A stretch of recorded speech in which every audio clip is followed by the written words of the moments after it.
My name is Kamara, and at 32 years old, my family thinks I am a failure. To them, I am the struggling writer who lives in a cramped apartment and clips coupons to survive. They think I scrape by on freelance gigs and pity money. They have no idea who I really am. As I sat in the plush leather seat of my Maybach waiting for a business partner outside a private airfield in Atlanta, my phone pinged. It was a notification from WhatsApp. You were added to the real Millers. I frowned.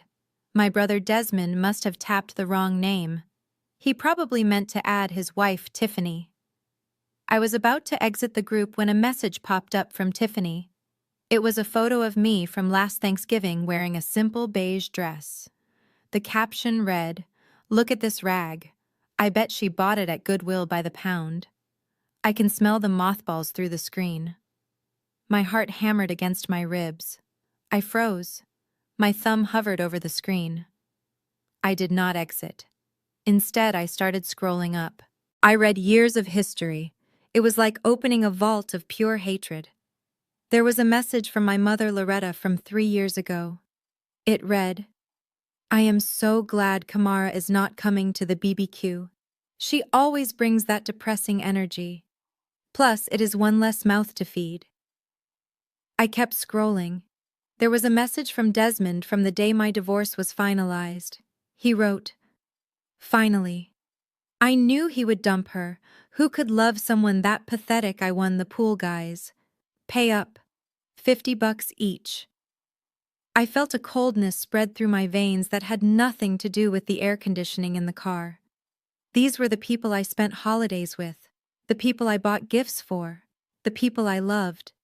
They had created a separate digital world just to tear me down. Tiffany, my brother's wife, was the worst. Her messages were relentless. She mocked my hair, she mocked my job, she mocked my lack of children. One message from last week stood out. She wrote, "We need to make sure Kamara does not sit near us at Grandma Hattie's birthday. I do not want her ruining the aesthetic of the photos. She looks so poverty-stricken. It is embarrassing for Desmond's image." I lowered the phone. I looked out the tinted window at the private jet taxiing on the runway. Desmond was a mid-level manager at a car dealership. Tiffany was a stay-at-home mom who spent her days curating a fake life on Instagram. They thought I was the embarrassment. They had no idea that the poverty-stricken sister they mocked was actually the founder of Velvet Inc., a crisis management firm that cleaned up messes for Fortune 500 CEOs and politicians. I did not just have money. I had power. I had $18 million in liquid assets and a contact list that could shut down Desmond's career with one phone call. But they did not know that. To them, I was just Kamara, the charity case. I took a deep breath. I did not cry. Tears are for people who are helpless, and I was far from helpless. I spent the next 20 minutes systematically taking screenshots. I captured the timestamps. I captured the names. I captured the cruelty. I saved everything to a secure cloud folder. Then I typed my reply. My hands were steady. I wrote, "Thanks for the receipts. I see you guys have been busy. See you at Grandma's." I hit send. Then I immediately left the group. 3 seconds later, my phone rang. It was Desmond. I declined the call. It rang again. I declined. Then a text popped up. "Kamara, it is not what you think. Let me explain." I ignored it. Then a call from my mother. Then a call from Tiffany. The phone was vibrating so hard it was dancing across the leather armrest. I picked it up and held down the power button until the screen went black. I pressed the intercom button to speak to my driver. "Thomas, take me to the office. I have some work to do." As the car pulled away, I picked up my encrypted work phone and dialed my executive assistant. "Sarah, I need you to run a full financial background check on Desmond Miller and Tiffany Miller. I want to know every debt, every loan, and every credit card balance. And Sarah, find out who holds the mortgage on their house in the suburbs. I want to buy it." I did not go home to my penthouse that night. Instead, I drove my beat-up Honda Civic to my parents' house the next morning. I needed to maintain the illusion. I wore an old pair of jeans and a t-shirt that had a small stain on the hem. I parked the Honda in the driveway right behind Desmond's leased BMW. My hands gripped the steering wheel. This house. The house where I grew up. The house where I always felt like the outsider. They did not know that I was the one who paid the property taxes every year anonymously. I set up a shell company to pay the county directly so my parents would not lose the home when my father retired. They thought it was a government subsidy program. I took a deep breath and stepped out of the car. The moment I walked into the living room, the air was thick enough to choke on. They were all there, an ambush. Mom was sitting in her favorite armchair wringing her hands. Desmond was pacing by the fireplace. Tiffany was perched on the sofa looking like a victim. When I entered, Desmond stopped pacing. "Kamara," he started, his voice loud and defensive. "You really scared Mom, leaving the group like that, ghosting us. Do you have any idea how dramatic you are being?" I stared at him. "I am dramatic. You have a 9-year-old group chat dedicated to bullying me, and I am the dramatic one." Mom stood up, rushing over to grab my arm. Her grip was tight. "Oh, honey, stop it. You know how boys are. It is just locker room talk." Desmond did not mean any of it. He was just venting stress. "You are too sensitive. You always have been. You take everything so personally." I looked at my mother, the woman who birthed me. She had read those messages, she had participated, she had laughed when they called me a failure, and now she was telling me I was too sensitive. Tiffany chimed in from the sofa. Her voice was syrupy sweet, the kind of tone you use when talking to a toddler or a slow pet. "Kamara, look, we are sorry if your feelings were hurt, really. But you have to understand where we are coming from. We worry about you. You are 32, you have no husband, no real career, and you are living in that tiny apartment. Sometimes we just need a place to vent our frustrations because we have to support you so much. It is exhausting for us, you know. Support me." I wanted to laugh.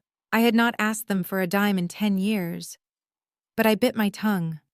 I needed them to keep underestimating me. Desmond pulled a piece of paper from his pocket. "Look, Kamara. I am up for a big promotion at the dealership. Regional manager. If those screenshots get out, if you post them on Facebook or something out of spite, it could look bad. It could ruin my reputation." So that was it. They were not sorry. They were scared. "We drafted this up," Desmond said, pushing the paper toward me. "It is just a simple non-disclosure agreement, a family privacy pact. It just says that anything shared between family stays private. If you sign it, we can all move past this little misunderstanding and go back to being a happy family." I looked at the paper. It was poorly written, probably downloaded from a free legal website. It was insulting. But it was also an opportunity. If I signed this, they would think I was submissive. They would think they had won. They would let their guard down. And that was exactly what I needed for the birthday party. I looked at Tiffany. She was smirking. A tiny, triumphant smirk that barely touched her eyes. She thought she had put the charity case back in her place. I picked up a pen from the coffee table. I tapped it against the paper. "You want me to sign this?" I asked, my voice trembling just enough to sound defeated. "Yes," Mom said, patting my shoulder. "Do it for the family baby. Do not be difficult." "Okay," I said softly. "I will sign it." Desmond let out a breath he had been holding. "Good. That is good, Kamara." But I added, pausing with the pen hovering over the signature line. "I have one condition." Tiffany narrowed her eyes. "What condition?" "I want to plan Grandma Hattie's 85th birthday party," I said. "I know you guys were going to hire a planner, but I want to do it. It will be my gift to her. Since I cannot afford to send her to Europe like Desmond, let me do this." Desmond laughed. A short, barking laugh. "You plan a luxury party, Kamara? You can barely afford to plan a trip to the grocery store." "Please," I said, looking down at my shoes. "I want to feel useful. I want to contribute." Tiffany exchanged a look with Mom. Then she shrugged. "Honestly, Desmond, let her do it. It saves us the hassle. If she messes it up, we can just say we tried to help her. Besides, it saves us money. Fine, Desmond said, waving his hand dismissively. Knock yourself out. Just do not make it tacky. No paper plates, Kamara. I signed the paper with a flourish. Done, I said. I promise. It will be a night no one will ever forget. I walked out of that house with the signed NDA in their hands and a smile on my face. They thought they had silenced me. They thought they had bullied me into submission. They had no idea that they had just handed the reins of the most important event of the year to the very person they had spent a decade tormenting. As I got back into my Honda, my work phone buzzed. It was Sarah. I opened the email. Attached was a PDF titled The Miller Debt Portfolio. I opened it. Desmond and Tiffany were drowning. They were leveraged to the hilt, 3 maxed-out credit cards, 2 car loans, and a mortgage that was 3 months behind. I dialed Sarah. Sarah, I said, my voice ice-cold. Contact the bank that holds Desmond's mortgage. Tell them we want to buy the debt. I want to own the paper on their house by the end of the week. And Sarah, upgrade the budget for Grandma's party. I want the best catering, the best decor, and the biggest LED screens you can find. I have a presentation to make. The leather seats of Tiffany's leased Mercedes SUV squeaked as she took a sharp turn into the strip mall parking lot. I held on to the door handle, my face impassive behind my sunglasses. For the last 20 minutes, Tiffany had been talking non-stop about the color palette for Grandma Hattie's party. She wanted champagne gold and ivory. She wanted elegance. She wanted class. So when she parked the car in front of a faded sign that read Goodwill Donation Center, I knew exactly what game she was playing. We are here, Tiffany chirped, killing the engine. She turned to me with the bright plastic smile.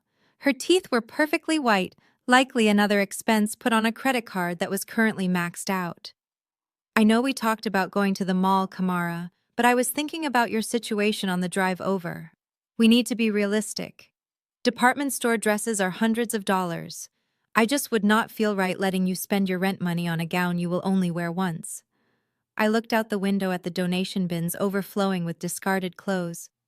So you brought me to a thrift store. It is vintage hunting, she corrected, opening her door. It is very trendy right now. Besides, nobody will be looking at what you are wearing anyway. You will be busy managing the catering staff and making sure the trash does not overflow. We just need something that blends in. You know, something that says humble service. I stepped out of the car. The humidity of the Atlanta afternoon hit me, carrying the faint scent of exhaust fumes. I adjusted my purse on my shoulder.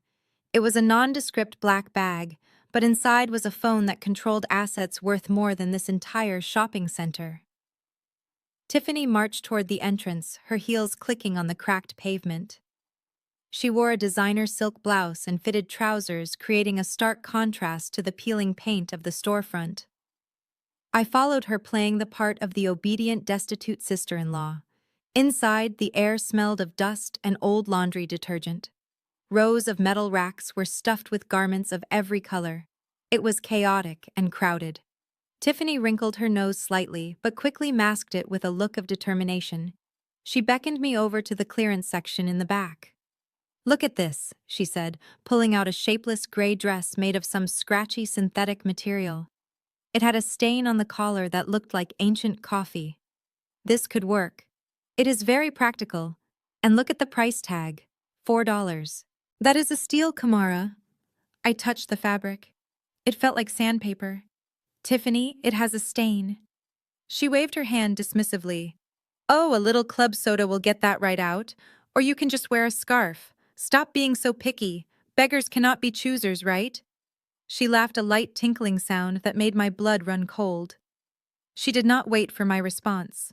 She continued flipping through the rack, bypassing anything that looked remotely decent and zeroing in on the most unflattering dated items she could find. She pulled out a dress that looked like a bridesmaid gown from 1995. It was a dull, muddy brown color with puffed sleeves that had deflated over the decades. This is it, she declared, holding it up against my body. It is perfect. It covers everything up. You know, since you have gained a little weight since the divorce. This will hide all those problem areas. I had actually lost weight since the divorce. I was in the best shape of my life, training with a private instructor 3 times a week. But Tiffany needed to see me as broken, so she hallucinated flaws that did not exist. "I will try it on," I said quietly. As we walked toward the fitting rooms, a sales clerk approached us. She was a middle-aged woman with tired eyes, but when she saw Tiffany, she straightened up. Tiffany had that effect on people. She projected an aura of authority and wealth that made people want to please her. "Can I help you ladies with anything?" the clerk asked. "Yes, actually," Tiffany said, dropping her voice to a conspiratorial whisper. She gestured toward me with a manicured hand. "I am helping my sister-in-law find a dress for a very important family function. She has fallen on hard times recently, you know how it is. We are trying to find something nice, but very affordable." The clerk looked at me. Her eyes swept over my simple jeans and t-shirt. Then she looked back at Tiffany with a soft, understanding expression. That distinct look of pity that white women sometimes exchange when discussing a charity case. "Oh, that is so sweet of you," the clerk said to Tiffany. "You are a good friend to help her out. We have a half-off rack for items with minor defects if you want to look there." "Thank you," Tiffany beamed. "You are an angel. We will definitely look there." She wants to look presentable, even if she is just helping out in the kitchen. I stood there silent. The humiliation was a physical weight pressing down on my chest. They were talking about me as if I were a child or a pet that had been kicked to the curb. Tiffany was feeding off the clerk's admiration.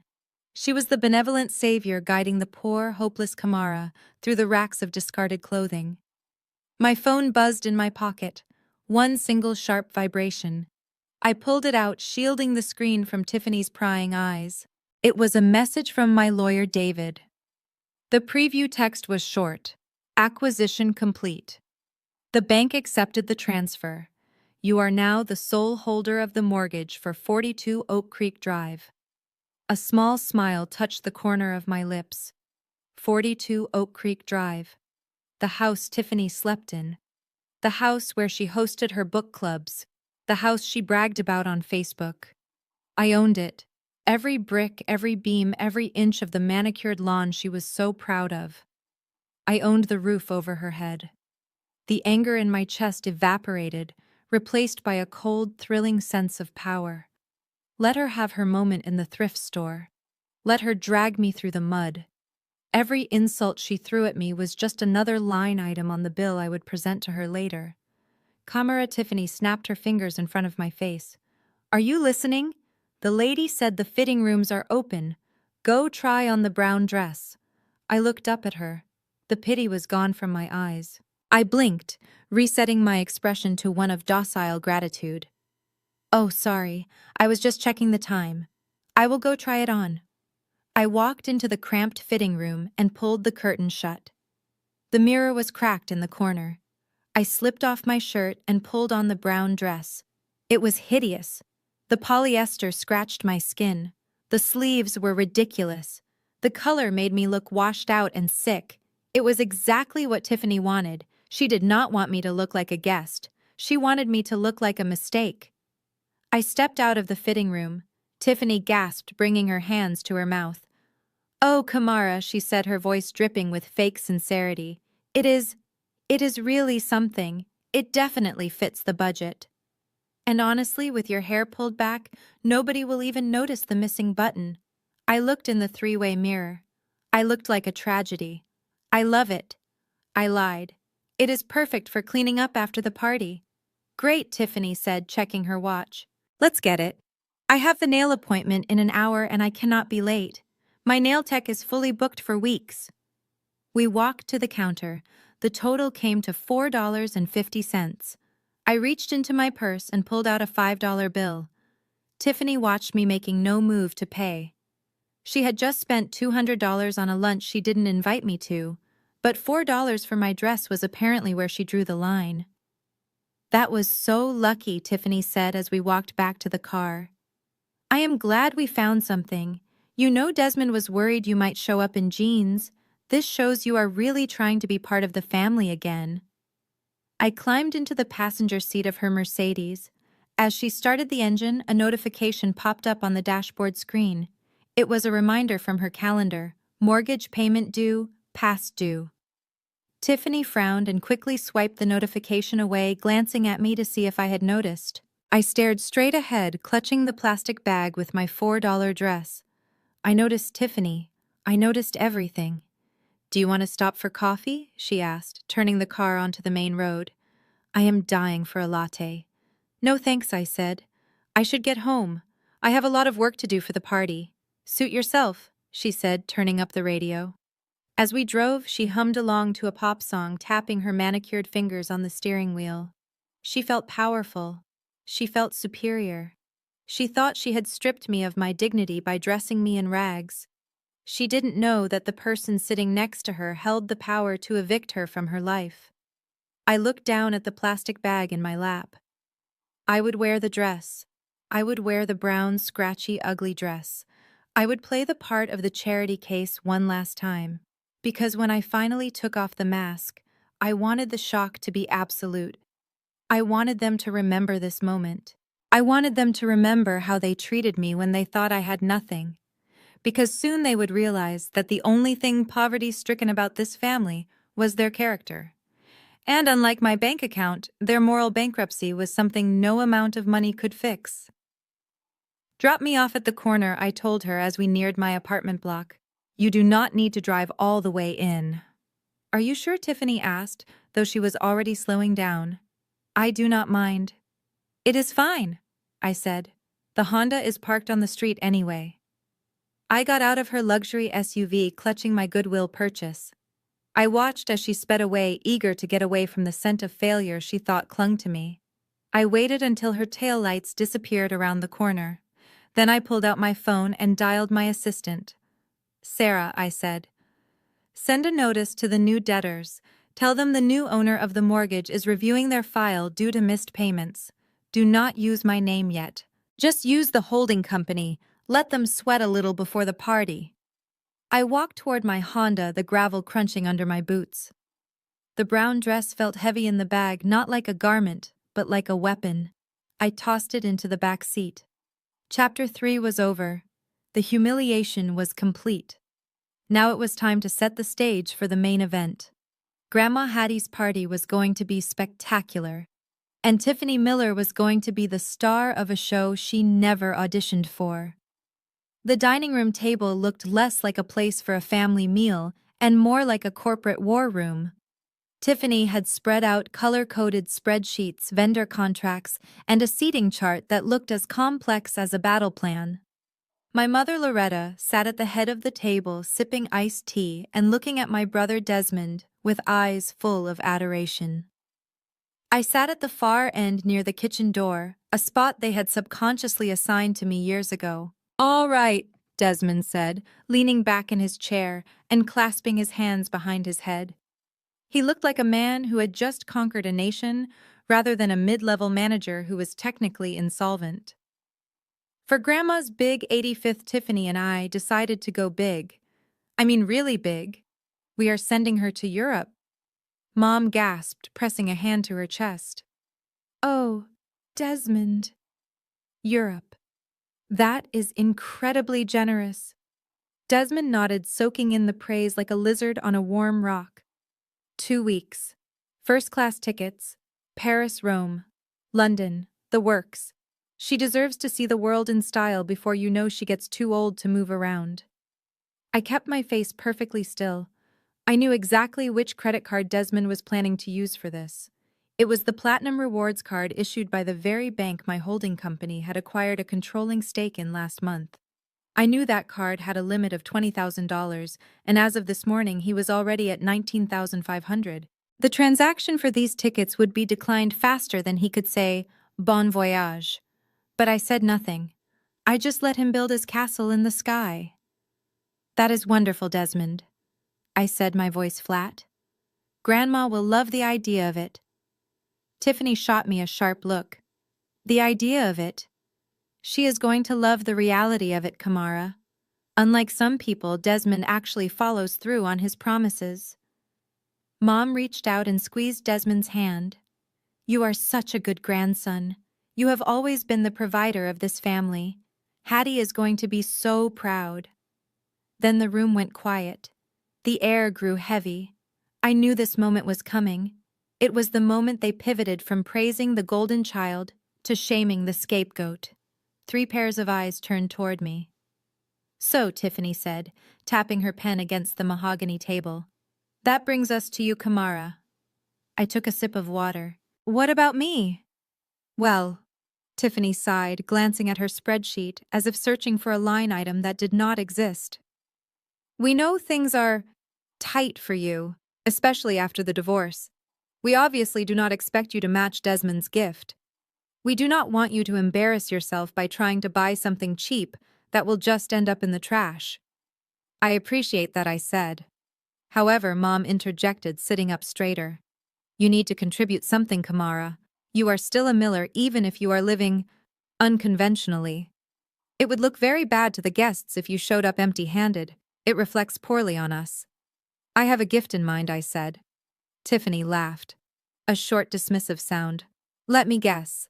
A handwritten poem. A knitted scarf. Kamara. This is a black tie event. We have senators coming. We have business leaders. We cannot have you handing Grandma a macaroni art project." I felt the familiar heat rising in my chest, but I pushed it down. I thought about the deed to the house in my safe. I thought about the trust fund I had already set up in Grandma's name, ensuring she would never have to rely on these vultures again. So Tiffany continued, a cruel smile spreading across her face. "We came up with a solution. Since you cannot contribute financially, you can contribute labor. It is a way for you to pay your respects without costing you a dime." "Labor?" I asked. "Yes," Desmond said, picking up a grape from the fruit bowl. "We need a cleanup crew. You know, to handle the breakdown after the party ends. The catering staff is expensive for overtime, and honestly, we do not want strangers handling the leftover food or the gifts." "You want me to be the janitor," I stated. "Do not call it that," Mom snapped. "It is service. It is an act of love. You will stay after the guests leave. You will bag up the trash, wipe down the tables, sweep the venue, and load the gifts into Desmond's car. It saves the family about $500 in cleaning fees. That can be your gift to Grandma. Saving us money." I looked at them, really looked at them. Desmond with his counterfeit Rolex, Tiffany with her passive-aggressive spreadsheet, Mom with her desperate need to maintain appearances. They wanted to reduce me to the help. They wanted me to be on my knees scrubbing floors in my Goodwill dress while they drove off into the night with the credit for a party I paid for. They expected me to fight. They expected me to cry or storm out. That is what the old Kamara would have done. But then a memory washed over me. I was 10 years old. I was sitting on the back porch crying because Mom refused to give me $20 for the Scholastic Book Fair. She had told me reading was a waste of time and that I should focus on learning how to cook so I could find a husband one day. Grandma Hattie had come out smelling of peppermint and old paper. She did not say a word. She just reached into her bra and pulled out a crumbled, warm $20 bill. She pressed it into my hand and whispered, "You fill that head of yours, baby. Once you have knowledge, nobody can take it away from you, not even your mama." Grandma Hattie was the only one who saw me. She was the only one who knew I was destined for more than this toxic fishbowl. And for her, I would sweep every floor in Atlanta. I looked back at Tiffany. Her eyes were gleaming, waiting for my humiliation. "Okay," I said softly. "Excuse me." Tiffany blinked, surprised by my surrender. I said, "Okay. I will do it. I will be the cleanup crew. I will handle the trash. I will make sure everything is spotless after the party." Desmond smirked. "See? That was not so hard. Finally knowing your place. That is growth, Kamara." Mom nodded approvingly. "Good. That is settled then. Just make sure you bring a change of clothes. We do not want you ruining that dress you bought, even if it was cheap. You can change in the utility closet once the guests start leaving." I stood up. "Is that all?" "Yes," Tiffany said, making a check mark on her list. Oh, and Kamara. Try to stay in the background during the actual party. We have assigned you a table near the kitchen entrance. It is better for logistics if you are close to the service area anyway. I picked up my purse. The black leather felt cool under my fingers. I walked to the door, stopping just before I exited. I will see you at the party, I said, turning back to face them one last time. And regarding my gift? Desmond groaned. Kamara, we just agreed. The cleaning is the gift. Do not bring some cheap trinket. I smiled, a slow, genuine smile that did not reach my eyes. Do not worry, Desmond. My gift will be small. It fits in an envelope. But I promise you it is something Grandma has wanted for a very long time. And it is something none of you will ever forget. I walked out before they could ask what I meant. As I got into my car, I checked my phone. My assistant had sent me a confirmation image. It was a digital copy of the foreclosure notice for Desmond's house, set to be delivered via process server exactly 1 hour after the party ended. But the real gift for Grandma was in my other pocket. The amended will. The one that cut them all out and left the entire estate to the only person who actually loved her. I drove away from the house, the sun setting behind me. They wanted me to clean up, fine. I would clean up. I would clean up the lies. I would clean up the abuse. And when I was done, there would not be a single speck of their entitlement left. I turned up the radio. The song playing was about retribution. I hummed along. Being the janitor was going to be the best job I ever had. The week before the party, the atmosphere in my parents' house was vibrating with tension. Tiffany had turned the dining room into her command center. There were mood boards leaning against the china cabinet and stack of RSVP cards that she was sorting into 2 piles. The pile on the left was small, the pile on the right was massive. I stood by the doorway holding a tray of coffee I had just brewed for her, playing the role of the dutiful assistant perfectly. Here is your coffee, Tiffany, I said, setting the mug down on a coaster so I would not ruin her precious table. She did not look up, she just waved a hand at the stack of cards on the right. Look at this, Kamara. We have confirmations from the HOA president and the pastor. This is going to be the social event of the season. Everyone who is anyone in our community will be here. I nodded. It looks very impressive. It is curated, she corrected, finally taking a sip of the coffee. She grimaced slightly as if the coffee made by a poor person tasted less expensive. That is the word, Kamara. Curated. We are creating an environment of excellence. Which brings me to a small issue. She picked up a piece of paper from the floor and held it up with 2 fingers as if it were a dirty tissue. I saw you added 2 names to the guest list in pencil, she said, her voice dripping with disdain. Julian Hayes and Marcus Thorne. Who are these people? They are friends of mine, I said calmly. I thought it would be nice to have a few people there who know me. Tiffany laughed. It was a sharp barking sound that made my skin crawl. Friends of yours? Kamara, be serious. This is a black tie affair. The plates cost $100 a head. We are serving filet mignon and lobster tails. We are not serving fried chicken and Kool-Aid. I felt the heat rise in my neck at the microaggression, but I kept my face neutral. What does that have to do with my friends? It has everything to do with them, she snapped. Look, I know you hang out with a certain crowd, people who are struggling, people who are loud. We cannot have your friends showing up here in jeans, eating up all the food and asking guests for money. It ruins the aesthetic. We are trying to impress Desmond's boss. We are trying to show that the Millers are a family of status. We cannot have riffraff wandering around the venue. Riffraff. That is what she called them. Julian Hayes was the youngest state senator in Georgia's history. He was currently spearheading a bill on economic reform that I had helped draft during a crisis management session last year.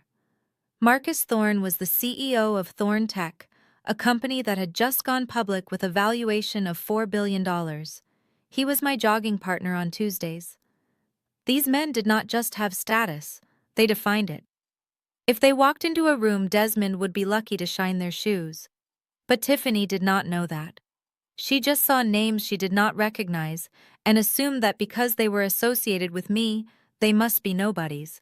I understand, I said, lowering my head submissively. I did not mean to impose.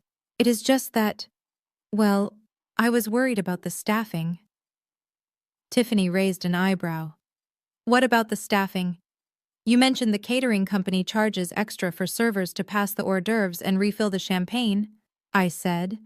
And since the budget is already tight because of Desmond's credit card limit, I thought we could save money. Tiffany's ears perked up at the mention of saving money. Go on. Julian and Marcus. I lied smoothly. They are not coming as guests. They are coming as volunteers. They owe me a favor for helping them with some resume writing. They offered to work the floor for free. You know, holding the trays, refilling water glasses, cleaning up spills? Tiffany sat back in her chair, her eyes widening. Wait, you are telling me these two men are willing to work as servers for free, just because they are your friends? Yes, I said. They are very hard workers. They are used to manual labor. They will wear the white gloves and the bow ties.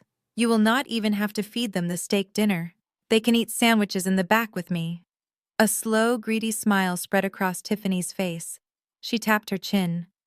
That would save us about $600 in labor costs. And if they are wearing uniforms, nobody will know they are your friends. They will just look like the hired help. Exactly, I said. They will be invisible. Tiffany clapped her hands together. Okay. Fine. You can bring them. But Kamara, you make sure they are groomed. I do not want any unkempt hair or saggy pants. If they embarrass me, I am kicking them out personally. Do you understand? I understand, Tiffany. They will be on their best behavior. Good, she said, returning to her mood board. Now go take the trash out. The bin in the kitchen is overflowing. I walked into the kitchen, the smell of Tiffany's expensive perfume fading into the smell of garbage. I pulled out my phone and opened a group chat named The Power Circle. It only had 3 members, me, Julian, and Marcus. I typed a message. She took the bait. The operation is a go, but you guys have to wear the waiter uniforms. A second later, Julian replied, a senator pouring water for a car salesman. This is going to be the highlight of my career. I cannot wait to see his face when I hand him a napkin. Marcus replied with a laughing emoji. I just bought a $3,000 tuxedo for this Kamara. But for you, I will wear the apron. I want front row seats when you drop the bomb on them. I smiled, watching the 3 dots of their typing bubbles. My friends were not just wealthy, they were petty, and they loved me. They were willing to humble themselves to be treated like servants just to help me execute the perfect revenge. I tied up the trash bag and hauled it outside to the curb. As I tossed it into the bin, I looked back at the house. I could see Tiffany through the dining room window, gesturing wildly at Desmond, probably bragging about how much money she had just saved on staffing. She thought she was exploiting my poverty. She thought she was getting free labor from desperate men. She had no idea that the man she would be snapping her fingers at to fetch her more wine could buy her husband's entire dealership with the cash he carried in his wallet. The irony was delicious. Tiffany was so obsessed with appearance, with looking rich, that she was about to treat actual billionaires like dirt. And that behavior would be her undoing. Because in my world, the real power moves in silence. And the loudest person in the room is usually the one with the least amount of leverage. I went back inside, washing my hands at the sink. Did you take care of it? Tiffany yelled from the other room. Yes, I called back. Everything is taken care of. I dried my hands on a paper towel. The stage was set. The players were in position. The uninvited guests were coming, and they were bringing a storm with them. All I had to do now was wait for the curtain to rise. Desmond stood in the lobby of First National Bank like he owned the building. He was wearing his best navy blue suit, the one he saved for days when he needed to intimidate people, and he was tapping his platinum credit card against the marble counter. He was there to withdraw $5,000 in cash for the deposit on the luxury vintage car he planned to rent for Grandma Hattie's entrance. It was an unnecessary expense, of course. Grandma would have been happy arriving in a comfortable sedan. But Desmond needed the spectacle. He needed the neighbors to see a Rolls-Royce pulling up to the venue. He needed to project an image of limitless wealth. "I can help you over here, sir," a young teller said, waving him over. Desmond strutted to the window. He did not smile. He slid the card across the counter with 2 fingers. 5,000. Large bills. And make it quick. I have a meeting with my broker in 20 minutes. He did not have a meeting with a broker. He had a meeting with a sandwich shop for lunch. But Desmond lived his life in a constant state of performance art. The teller swiped the card. She typed something into her keyboard. Then she frowned. She swiped it again. "Is there a problem?" Desmond asked, checking his watch theatrically. "One moment, sir," she said. Her voice had lost its customer service warmth. She typed again, faster this time. Then she picked up the phone next to her station and whispered something that Desmond could not hear. Desmond huffed. "Look, if the machine is broken, just run it manually. I do not have all day." "Sir," the teller said, putting the phone down, "I am getting a notification here. This account has been frozen due to suspicious activity and a credit review initiated by the primary lien holder." Desmond laughed. A loud, incredulous bark. "Frozen? That is impossible. I have a credit limit of $20,000. I am a preferred client." "Run it again." "I cannot run it again, sir. The system has locked the account. It says your debt-to-income ratio has triggered an automatic freeze pending a full audit." Desmond's face went from smug to purple in 3 seconds. He slammed his hand on the counter. "This is ridiculous. I want to speak to your manager. This is a mistake. Somebody must have tampered with my account." While Desmond was causing a scene in the lobby, screaming about incompetent employees and demanding justice, I was sitting 20 floors up in the same building. The executive suite of First National Bank smelled of mahogany and fresh orchids. I was sitting on a velvet sofa holding a porcelain cup of Earl Grey tea. Sitting across from me was Mr. Henderson, the regional vice president of the bank. He was looking at a tablet, scrolling through a file. "Mrs. Miller," Mr. Henderson said, adjusting his glasses. "Or should I say, Miss CEO of Velvet Inc. It is a pleasure to finally meet the person behind the holding company. We have processed your acquisition of the debt portfolio as requested." "Thank you, Mr. Henderson," I said, taking a calm sip of tea. "I trust everything is in order regarding the audit." "Yes," he said, "we noticed significant irregularities in the borrower's spending habits. Luxury travel, high-end fashion dining, all while minimum payments were barely being met. As the new majority creditor, your request to freeze unsecured credit lines until the audit is complete was automatically approved." "Excellent," I said.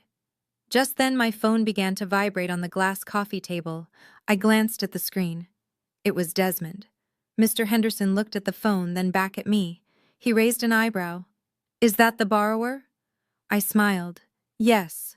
Do you mind if I take this? It might be important. Please," he said, gesturing with his hand. "Be my guest." I picked up the phone and swiped answer. "Hello, Kamara." Desmond screamed. The sound was so loud I had to pull the phone away from my ear. "You thief!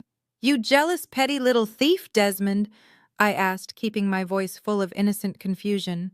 "What is going on? Why are you shouting? Do not play dumb with me," Desmond roared. "I am at the bank. My card is frozen. My account is locked. The teller is saying something about a credit audit.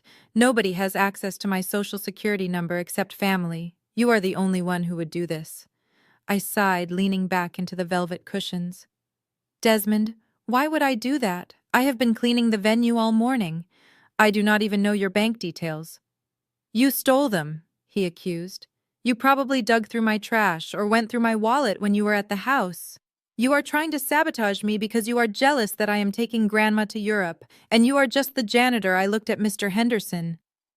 He was struggling to suppress a laugh. He took a sip of water to hide his smile. "Desmond, listen to yourself," I said calmly. "You sound paranoid. Maybe the bank just realized you are overextended. Have you been spending a lot lately? I know Tiffany bought that $3,000 purse last week. Maybe you just hit your limit." "I did not hit my limit," he shrieked. "I am a VIP. This is identity theft. I am going to call the police, Kamara. I swear to God, if I find out you hacked my account, I will have you arrested. I took another sip of tea. The warmth spread through my chest, soothing and victorious. Go ahead and call them Desmond, but if I were you, I would worry less about me and more about how you are going to pay for that deposit. Do you have cash? Desmond sputtered. That is none of your business. Fix this Kamara. Unfreeze it. I cannot unfreeze your account, Desmond. I am just a freelance writer, remember. I do not have any power. There was a silence on the other end. Heavy breathing silence. He knew I was right, but his ego would not let him accept it. He was trapped in a cage of his own making, and he was lashing out at the only person he thought was weaker than him. You are useless, he spat finally. Absolutely useless. Just stay out of my way. The line went dead. I set the phone down gently on the table. Family trouble? Mr. Henderson asked politely. Something like that, I said. He seems to be having a bad day. Mr. Henderson tapped his tablet screen. Well, it is about to get worse. Security just alerted me that he is refusing to leave the teller window and is disturbing other clients. They are escorting him out now. I stood up and walked to the floor-to-ceiling window. I looked down at the street below. A minute later, I saw a tiny figure in a navy blue suit being guided out of the bank's revolving doors by two large security guards. Desmond looked small from up here. He looked powerless. He was waving his arms, shouting at the wind, completely unaware that his sister was watching him from the sky. He walked toward his leased BMW, kicked the tire in frustration, and then got in. Mr. Henderson, I said, turning back to the room, proceed with the full audit and accelerate the foreclosure timeline on the house. I want the notice to arrive exactly 1 hour after the party ends. Consider it done, Mr. Henderson said. I picked up my purse. I had a party to finish planning. And now that Desmond's credit was frozen, I had a feeling the catering budget was about to get a sudden mysterious upgrade, courtesy of an anonymous donor. Desmond wanted a spectacle. I was going to give him one. But the applause would not be for him. The polyester uniform scratched against my skin like steel wool. It was 2 sizes too small, a generic maid outfit that my mother Loretta had found in the back of a closet. The black fabric was faded, and the white apron had a permanent yellow tint to it. I stood in the middle of the living room, feeling the tight collar digging into my neck, while my mother circled me like a judge at a livestock show. Turn around, Loretta commanded, flicking her hand. Slower, Kamara. I need to see if it looks presentable from all angles. I rotated slowly, my hands clenched into fists at my sides. I was the owner of an $18 million company. I was on the board of directors for 3 charities. I had a closet full of Italian silk and French lace. But here in this house, I was a doll being dressed up to play the part of the servant. It is a bit tight around the hips, Mom said, stopping in front of me and frowning. She poked my waist with a manicured finger. You have let yourself go, Kamara. I told you that cheap food you eat would catch up with you. You look lumpy. I held my breath. I am a size 6, Mom. The dress is a size 4. Do not talk back, she snapped. It is not the dress's fault. It is your lack of discipline. Look at Tiffany. She has had a baby, and she is still a size 2. That is what class looks like. Speaking of the devil. Tiffany glided into the room. She was wearing a cream-colored cashmere sweater and white linen trousers. She looked effortless, expensive, and completely out of place in the same room as me. She was holding a large glass of red wine filled dangerously close to the rim. Oh my God! Tiffany squealed, bringing a hand to her mouth. She did not look horrified. She looked delighted. Mom, look at her. It is perfect. She looks exactly like the help. Mom beamed at Tiffany, her face transforming from critical to adoring in a split second. Does she not? I was just telling her she needs to suck in her stomach, but otherwise it will do. We just need to make sure she stays in the dim lighting of the kitchen most of the night. Tiffany circled me now, joining in the inspection. She took a sip of her wine, her eyes dancing with malice. You know, Kamara, this is actually a good look for you. It is humble. It suits your station in life. Maybe after the party you can keep the uniform. You could probably pick up some cleaning shifts at the mall for extra cash. I stared straight ahead, focusing on a spot on the wall. The plan, I told myself. Stick to the plan. Every insult is fuel.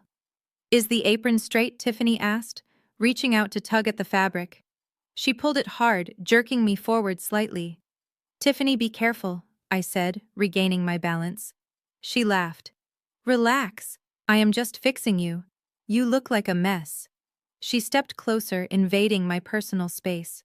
The smell of expensive Merlot and heavy perfume filled my nose. She looked me up and down, her gaze lingering on my face with pure contempt. You really are lucky we are letting you do this, she whispered, low enough so Mom could not hear the venom, but loud enough for me to feel it. Most families would have disowned a failure like you by now. We are giving you a purpose. You should be thanking us. I remained silent. Say thank you, Kamara, Tiffany hissed. I looked her in the eye. Thank you, Tiffany, she smirked. Good girl. Then she took a step back. As she did, she pretended to stumble on the edge of the Persian rug. It was a terrible performance. Her foot barely grazed the carpet, but she threw her upper body forward with exaggerated force. The glass of red wine tipped in her hand. It happened in slow motion. The dark crimson liquid arched through the air and splashed directly onto the white apron and the front of the black dress. It soaked through, instantly cold and wet against my skin. The stain bloomed across my chest like a gunshot wound. Oops, Tiffany cried out, steadying herself instantly. Mom gasped. She rushed forward, but not to me. She dropped to her knees to inspect the rug. Oh no, did it get on the carpet? Tiffany, honey, are you okay? Did you spill on the rug? I am fine, Mom, Tiffany said, not even looking at the floor. She was looking at me. A smile played on her lips. I just tripped. I am so clumsy today. I stood there, the wine dripping down the front of the dress, pooling at my feet. The sticky liquid was already starting to itch. Mom stood up, relieved that the rug was safe. She looked at me with annoyance. Kamara, look what you made her do. You were standing in her way. Now the uniform is ruined. I made her do it, I asked, my voice trembling with suppressed rage. She threw it on me. Do not be ridiculous, Tiffany said, grabbing a napkin from the coffee table and dabbing at her own pristine white trousers, which did not have a single drop on them. Why would I waste good wine on you? Mom shook her head. Go clean yourself up, Kamara. You smell like a drunk. God, can you not do anything right? We have the party tomorrow, and now we have to try to get that stain out. I looked at Tiffany. She stopped pretending to dab her pants. She lowered the napkin and looked me dead in the eye. Honestly, Kamara, she said, her voice dripping with fake sympathy. Do not worry about the stain. It actually makes sense. You are used to being dirty, aren't you? It is kind of your natural state. The silence that followed was deafening. Even Mom paused for a second, sensing the cruelty was perhaps a step too far, but she did not correct her. She just turned away and started fluffing the pillows on the sofa. I felt a coldness settle in my stomach that had nothing to do with the wine. This was it. This was the final line. There was no going back now. I had given them every chance to be decent. I had given them every opportunity to show a shred of humanity. And they had chosen this. I will go wash it out, I said quietly. I turned to walk toward the kitchen, my wet shoes squeaking on the hardwood floor. As I passed the hallway that led to the bedrooms, I saw movement in the shadows. I stopped. Standing in the doorway of her bedroom was Grandma Hattie. She was leaning on her cane, wearing her nightgown. Usually at this hour she would be asleep or pretending to be confused by the television remote. But tonight she was wide awake. She had seen everything. Her eyes, usually warm and crinkled with age, were sharp. They were flint and steel. She looked at the wine-soaked dress. She looked at Tiffany, who was pouring herself another glass. She looked at Mom, who was ignoring me. Then she looked at me. She did not say a word. She did not come out to defend me. She knew that would ruin the plan. Instead, she straightened her spine. She lifted her chin slightly and gave me a single slow nod. It was a nod of permission. It was a nod of solidarity. It was a general giving orders to her soldier. "Burn it down," her eyes said. "Burn it all down." I nodded back, barely visible in the shadows. Then I turned and walked into the kitchen. I took off the ruined apron and threw it in the sink. I stared at my reflection in the window. A woman in a stained maid's dress stared back, but I did not see a victim anymore. I saw an executioner. I pulled out my phone. I opened the banking app that controlled the debt portfolio. I authorized the transfer of ownership for Desmond's car loan. Then I sent a text to the catering company manager. Change of plans. The vintage wine selection for the head table. Cancel it. Replace it with the house red, the cheap stuff, the kind that gives you a headache after one glass, and make sure the label is visible. I smiled. Tiffany liked wine so much she could drink vinegar tomorrow. I grabbed a sponge and started scrubbing the dress. The stain would not come out, but that was fine. I would wear it. I would wear the wine stain like a badge of honor. Let everyone see what they did to me. Let the guests whisper. Because when I took the microphone, the stain on my dress would be nothing compared to the stain on their reputation. Grandma was awake. The wolf was at the door. And the sheep were too busy drinking wine to notice the slaughter was about to begin. The hallway of my parents' house was quiet for the first time in 16 hours. The grandfather clock downstairs chimed 2 times, the sound echoing through the darkness. I stood outside the heavy oak door of the guest room on the first floor, the room they had moved Grandma Hattie into because she could no longer manage the stairs, or rather, because Tiffany did not want to carry trays of food up to the second floor. I pushed the door open slowly, wincing as the hinges gave a soft groan. The room smelled of lavender and peppermint, the same scent that had comforted me for 32 years. I expected to find her asleep, her breathing shallow and rhythmic. I expected to have to wake her gently. Instead, the bedside lamp clicked on. Grandma Hattie was sitting up in bed, propped against 3 pillows. She was not wearing her thick glasses and her hearing aids were on the nightstand, yet her eyes were sharp, clear, and completely devoid of the confusion she feigned during the day. "You can stop tiptoeing, baby," she said, her voice strong and steady. "The vultures are asleep. They drank enough wine to knock out a horse." I let out a breath I did not know I was holding and closed the door softly behind me. I walked over to the bed and sat on the edge of the mattress. The mask of the submissive, beaten-down Kamara slipped off my face. My shoulders straightened. The tension in my jaw relaxed. "Hi, Grandma," I whispered. She reached out and took my hand. Her skin was paper-thin, but her grip was iron. "How long?" she asked. "How long are you going to let them play this circus game? I watched that woman throw wine on you today. I watched your mother treat you like a stray dog she regrets feeding. How much more do you need for your little movie?" I squeezed her hand back. "Just a little longer. Until 8 o'clock tomorrow night." She raised a snowy eyebrow. 8 o'clock. "When the candles go out," I said. "When the lights go down for the cake. That is when the show starts." Grandma let out a low, raspy chuckle. She leaned back against the pillows. "You always were the patient one. Desmond was always loud. He wanted everything now. But you were like a spider. You just sat and waited for the fly to stop buzzing." She reached under her pillow and pulled out a thick manila envelope. It was sealed with red wax. "I may be old, Kamara, but I am not blind," she said, tapping the envelope against her chest. "I saw Desmond taking cash from my purse when he thought I was napping. I heard Tiffany on the phone with her friends talking about putting me in a home the second the ink dries on the check. They think because I do not say anything, I do not know anything." She handed the envelope to me. I took it. The paper felt heavy, substantial. "What is this?" I asked, though I already knew.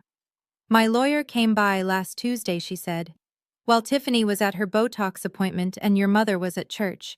We had a long talk. He was very interested to hear that Desmond claims to be paying for my medical bills, considering I have never seen a dime of his money." I looked at the seal. It was the official seal of the most expensive estate law firm in Atlanta. I drafted a new will, she said simply. And I drafted a power of attorney transfer. She looked me dead in the eye. I know you are not poor Kamara. My heart skipped a beat. You do? She scoffed. Baby, I saw your shoes when you came in yesterday. You painted the soles black, but I saw the red paint chipping underneath. You are wearing Christian Louboutins to scrub a floor.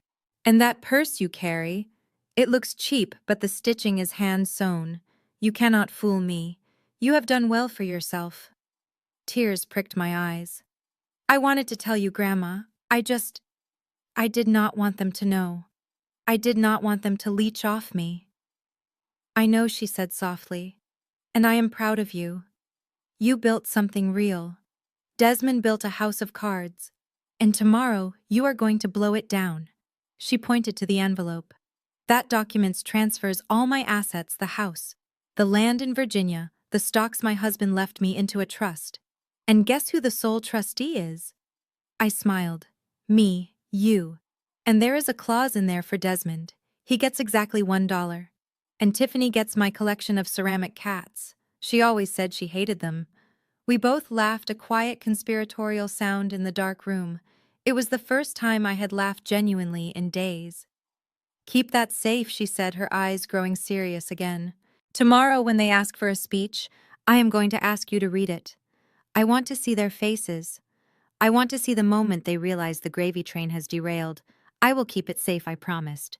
Now go, she said, shooing me away. You have a big day of being a janitor tomorrow. You need your rest. I stood up and kissed her forehead. Good night, Grandma. Good night, CEO, she whispered. I slipped out of the room, the envelope tucked securely under my arm.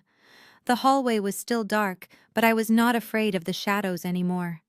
I had the ultimate weapon in my hands. Grandma Hattie was not a victim. She was the general. And tomorrow we were going to war. The ballroom of the St. Regis Hotel smelled of white lilies and old money. It was a scent I knew well, but for my family it was an intoxicant. I stood near the service entrance, smoothing the front of my polyester uniform. I had managed to scrub most of the wine stain out, but a faint purple shadow remained on the apron, a permanent reminder of Tiffany's cruelty. I had instructed the florists to use Grandma Hattie's favorite blooms, importing thousands of white hydrangeas and orchids that cascaded from the ceiling like a waterfall. It was breathtaking. It was expensive. And it was all paid for by a shell corporation that listed me as the sole beneficiary. At 4:00 sharp, the double doors swung open. Desmond and Tiffany arrived 2 hours early, just as I knew they would. They did not walk in. They strutted. Desmond was wearing a tuxedo that was a little too shiny, the kind that screams new money, or in his case, no money wrapped in credit card debt. Tiffany was wearing a floor-length gold sequined gown that caught the light and threw it back aggressively. She looked like a trophy. She looked like the mistress of the manor coming to inspect her estate. I stepped back into the shadows of a large fern, watching them. They stopped in the center of the empty dance floor. Desmond spun around, arms wide, looking up at the chandeliers. Unbelievable, Desmond said, his voice echoing in the cavernous room. I cannot believe the bank approved the increase. This place is incredible. He thought the bank had approved his credit line increase. He did not know that the approval was actually a temporary override authorized by my assistant to let him dig his hole just a little bit deeper before the crash. Tiffany walked over to one of the tables, running her hand over the silk tablecloth. She picked up a crystal wine glass and held it up to the light, checking for spots. It is decent, she said, though her eyes were gleaming with greed. It is definitely better than that community center Mom wanted to book. This says Power Desmond. This says we are the heirs. She set the glass down and scanned the room. Her eyes landed on me. The smile dropped from her face instantly. She marched over her heels, clicking sharply on the marble floor. Desmond followed her, adjusting his bow tie. Kamara, Tiffany snapped. What are you doing standing there like a statue? You are ruining the aesthetic. I clasped my hands behind my back. I was just checking the floral arrangements, Tiffany. "That is not your job," she hissed. "Your job is to be invisible. Look at you. That dress is an eyesore. And is that the stain from yesterday? God, you could not even clean yourself up properly for one night." Desmond stepped forward, looking nervous. He glanced toward the main entrance, as if afraid someone important might walk in and see him talking to the help. "You need to move, Kamara," he said. "Go to the kitchen. Or the loading dock. Just get out of the main hall. The guests will be arriving soon, and I do not want anyone confusing you for a family member. We have a reputation to uphold." I looked at my brother. He was sweating slightly, despite the air conditioning. The pressure of the lies he was telling was starting to weigh on him. "I will go to the back," I said quietly. "Good," Tiffany said. "And stay there until the speeches are over. We do not need you lurking in the background of our photos. This night is about celebrating Grandma, and more importantly, celebrating the future of this family. A future that, quite frankly, does not include people who cannot pay their own rent." I turned and walked toward the swinging kitchen doors. But I did not go all the way in. I stopped at the small circular window, peering out. I watched as Tiffany pulled a ring light out of her designer clutch. She set up her phone on a tripod she had forced Desmond to carry. She fluffed her hair, she checked her teeth. Then she hit record. Her face transformed. The sneer was replaced by a radiant, benevolent smile. She waved at the camera. "Hey everyone, it is Tiffany Miller here, live from the St. Regis. I just wanted to give you guys a sneak peek of the setup for Grandma Hattie's 85th birthday. It has been so much work, you guys have no idea. Desmond and I have been planning this for months, sparing no expense because family means everything to us." She spun the camera around to show the ballroom, making sure to keep me and the service doors out of the frame. "Look at these flowers. I personally chose every single stem. It is exhausting being the one who holds everything together, but seeing Grandma happy will be worth it. We are hoping tonight is going to be a very special night. There are rumors that Grandma is finally going to announce the future of the Miller estate, and we are just praying she makes the choice that ensures the legacy continues with responsible hands." Responsible hands. I almost laughed out loud. Her hands were currently gripping a phone she hadn't paid the bill for in 2 months. Desmond walked into the frame, putting his arm around her waist. He flashed a salesman's smile. "That is right, baby. We do it for love." And speaking of love, big shout out to everyone supporting my run for regional manager. Success is a mindset, people. I watched them preen. I watched them lie. They were so confident. They were so sure that they were the protagonists of this story. They thought the world was their audience, and I was just a prop. I stepped away from the window and leaned against the cold stainless steel counter of the service station. A large man in a black suit with an earpiece walked by. He was the head of security for the venue. But tonight, he was reporting to me. He stopped when he saw me. He did not look at my stained dress. He did not look at my cheap shoes. He looked me in the eye and touched 2 fingers to his forehead in a salute. "Ms. Kamara," he said, his voice low and respectful. "All units are in position. We have secured the exits.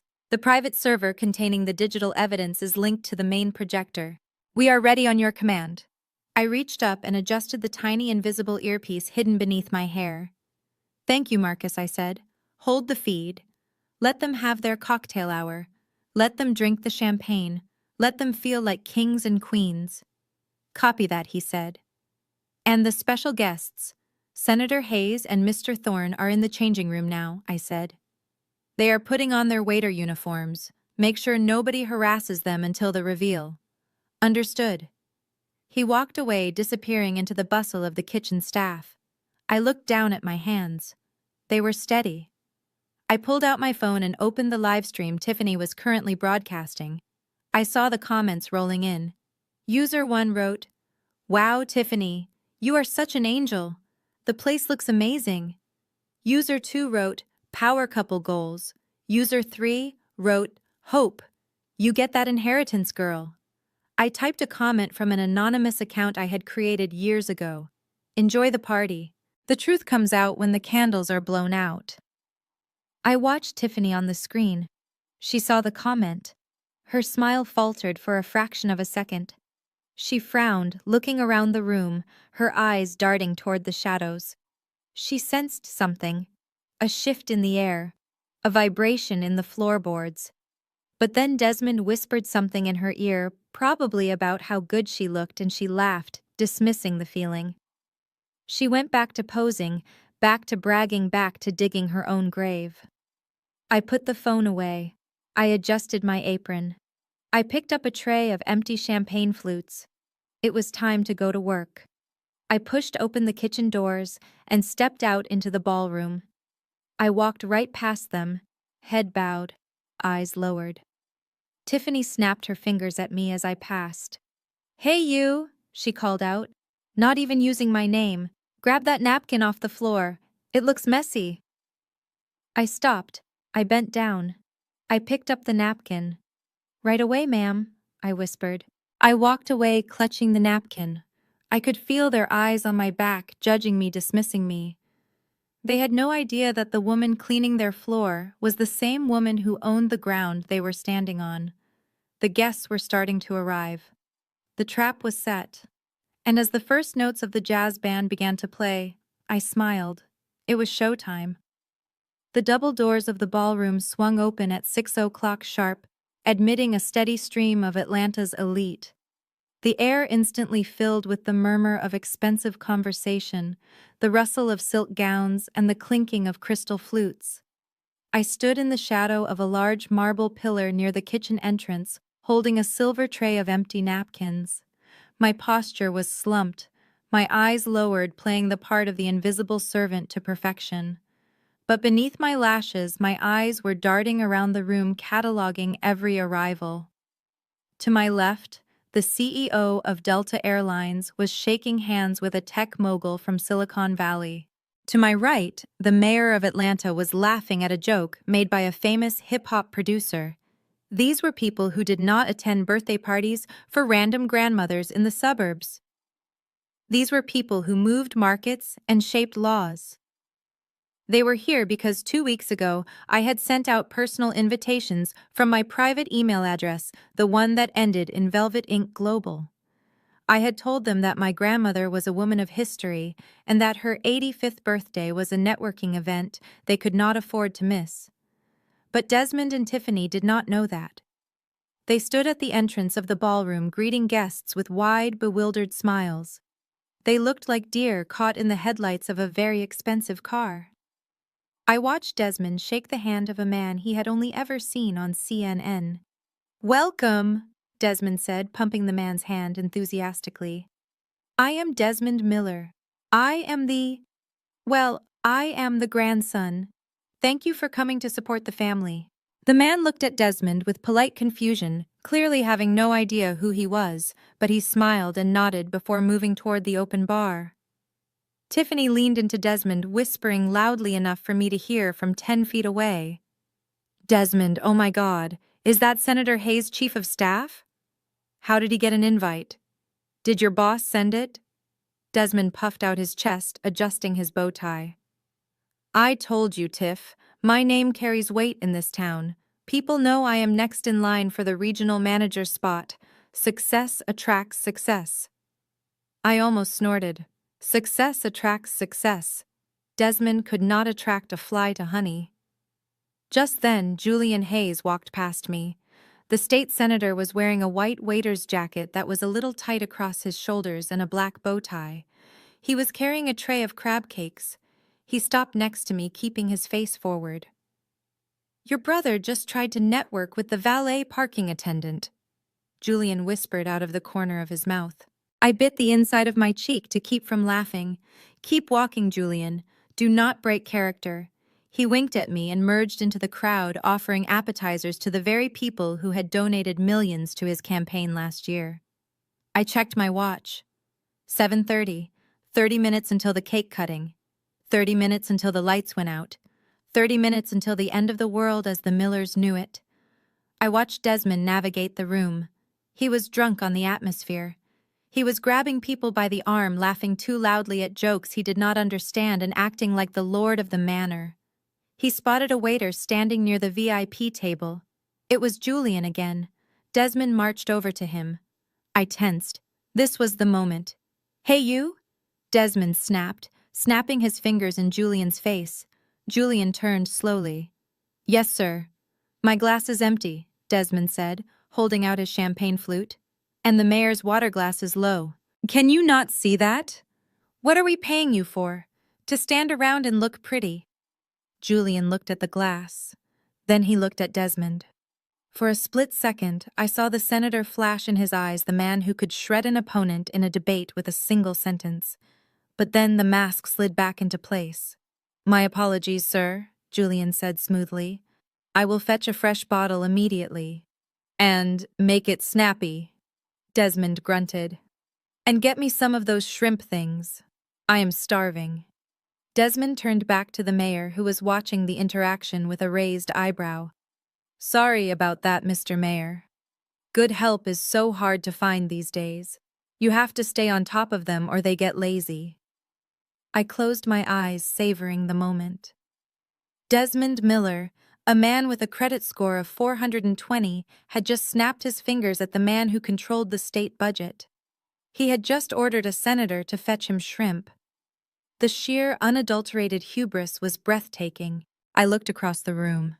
Tiffany was holding court near the chocolate fountain. She had cornered the wife of a real estate tycoon and was aggressively showing her pictures of her kids on her phone. The woman looked desperate to escape. "And this is Braden," Tiffany was saying. "He is a genius. We are looking into private schools, but honestly, it is so hard to find an institution that meets our standards." Tiffany waved at a passing waiter. "It was Marcus Thorne, the billionaire CEO. "Waiter," Tiffany called out. Marcus stopped. "Take this plate," she said, thrusting a dirty napkin and a half-eaten strawberry tart at him. "It is cluttering up the table." Marcus took the plate with a gloved hand. "Certainly, ma'am. And bring me a napkin for my hands," she added. "This chocolate is sticky." Marcus bowed slightly. "Right away." He walked past me on his way to the kitchen, a grin plastered on his face. "She just tipped me $1, Marcus whispered as he passed. "I think I'm going to frame it." I shook my head. They were digging their graves with golden shovels. Suddenly the room went quiet. The double doors opened again. Grandma Hattie had arrived. She was sitting in her wheelchair not because she could not walk, but because she wanted the entrance. She was wearing a deep purple gown with a high collar looking like royalty. A diamond brooch, real diamonds, a gift from me 3 years ago, that she claimed was costume jewelry, glittered on her chest. Desmond and Tiffany rushed over to her, flanking the wheelchair like bodyguards. They wanted to be the ones seen pushing her. They wanted the photo op. Grandma Desmond boomed. "Look at this! Look at what we did for you!" Tiffany leaned down, putting a hand on Grandma's shoulder. "We did it all for you, Hattie. We wanted you to feel like a queen." Grandma Hattie looked around the room. She saw the flowers. She saw the guests. She saw the extravagance. Then her eyes found mine in the shadows. She gave a microscopic nod. "It is very expensive," Grandma said, her voice dry. "Only the best for you," Desmond said, puffing out his chest. I spared no expense. I stepped forward just slightly enough to catch the light. Tiffany saw me and shot me a glare that could peel paint. She made a shooing motion with her hand, telling me to get back. I retreated into the darkness. The band struck up a lively jazz number. The guests mingled. The laughter grew louder. Desmond and Tiffany were floating on a cloud of narcissism, completely unaware that the storm was gathering directly above their heads. I pulled out my phone. I sent a single message to the audio-visual technician in the booth. "Get the file ready. Code red." Then I sent a message to the team of process servers waiting in the lobby. "Stand by. Target is in the center of the dance floor." I looked at Desmond one last time. He was laughing, his head thrown back, a glass of champagne in his hand. He looked happy. He looked triumphant. "Enjoy it, brother," I thought. "Drink it up, because in 20 minutes that champagne is going to turn into vinegar in your mouth." I put my phone away and picked up a pitcher of water. I walked out onto the floor, moving toward the head table. I was just the help. I was just the charity case. I was just camera. But as I poured water into the crystal glasses, moving silently around the family that had tormented me for a decade, I felt a surge of power so intense it almost made me dizzy. They thought this was a party. They were wrong. This was an execution, and I was the one holding the axe. The jazz band trailed off into silence as the lights in the ballroom dimmed. A single blinding spotlight cut through the darkness, illuminating the center stage where a microphone stand waited. Desmond adjusted his bow tie one last time, checked his reflection in a silver serving platter, and stepped into the light. He walked with a swagger that suggested he had personally built the St. Regis Hotel with his own hands, rather than just maxed out a credit card to rent a room in it for 4 hours. Testing, 1, 2, Desmond said into the microphone. His voice boomed through the high-tech sound system I had paid for. He smiled, loving the sound of his own amplified authority. Good evening, everyone. For those of you who do not know me, I am Desmond Miller. And tonight, we are here to celebrate the matriarch of our family, Hattie Miller. A polite ripple of applause went through the room. Desmond soaked it up, closing his eyes for a second, as if he were a rock star on a world tour. He opened his eyes and leaned against the podium. You know, growing up, Grandma taught me a lot about value. She taught me that true wealth isn't just about the cars you drive or the suits you wear, although looking around this room, I think we can all agree the Millers have done pretty well in that department. He chuckled at his own joke. Nobody else laughed. The CEO of Delta Airlines took a sip of water, looking bored. Julian Hayes, standing near the back in his waiter uniform, rolled his eyes so hard I thought they might get stuck. But seriously, Desmond continued, his voice taking on a fake, somber tone. Family is about lifting each other up. It is about the strong carrying the weak. And that brings me to a special announcement. He paused for dramatic effect. As many of you know, I wanted to give Grandma the world. So my wife Tiffany and I have decided to send Grandma Hattie on an all-expenses-paid luxury tour of Europe. Paris, Rome, London. First class all the way. He threw his arms out, expecting thunderous applause. There was a silence. A thick, heavy silence. A few people clapped politely, but mostly the guests were exchanging confused glances. They knew who I was. They knew I was the one with the international connections.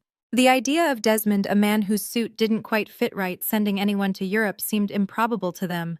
Desmond faltered for a microsecond, sweat shining on his forehead. But he pushed through. He needed a prop. He needed something to make himself look like a savior. He scanned the room until his eyes locked on me. I was standing by the kitchen doors holding a pitcher of water. And speaking of family supporting family, Desmond said, his voice dripping with condescension, I want to bring my little sister Kamara up here. Come on up, Kamara. Do not be shy. My stomach turned. This was not part of the schedule. He was improvising. He wanted to use me as a footstool to make himself look taller. I stayed frozen. Come on, Desmond urged, waving his hand. Everyone give her a round of applause. Let's encourage her.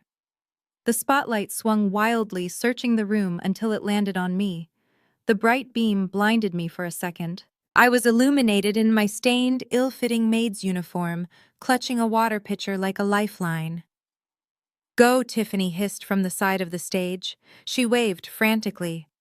Get up there. He is trying to include you. Do not embarrass us. I walked slowly toward the stage. My cheap rubber-soled shoes squeaked on the polished floor. Every eye in the room was on me. But unlike Desmond, I did not feel fear. I felt the gaze of my friends.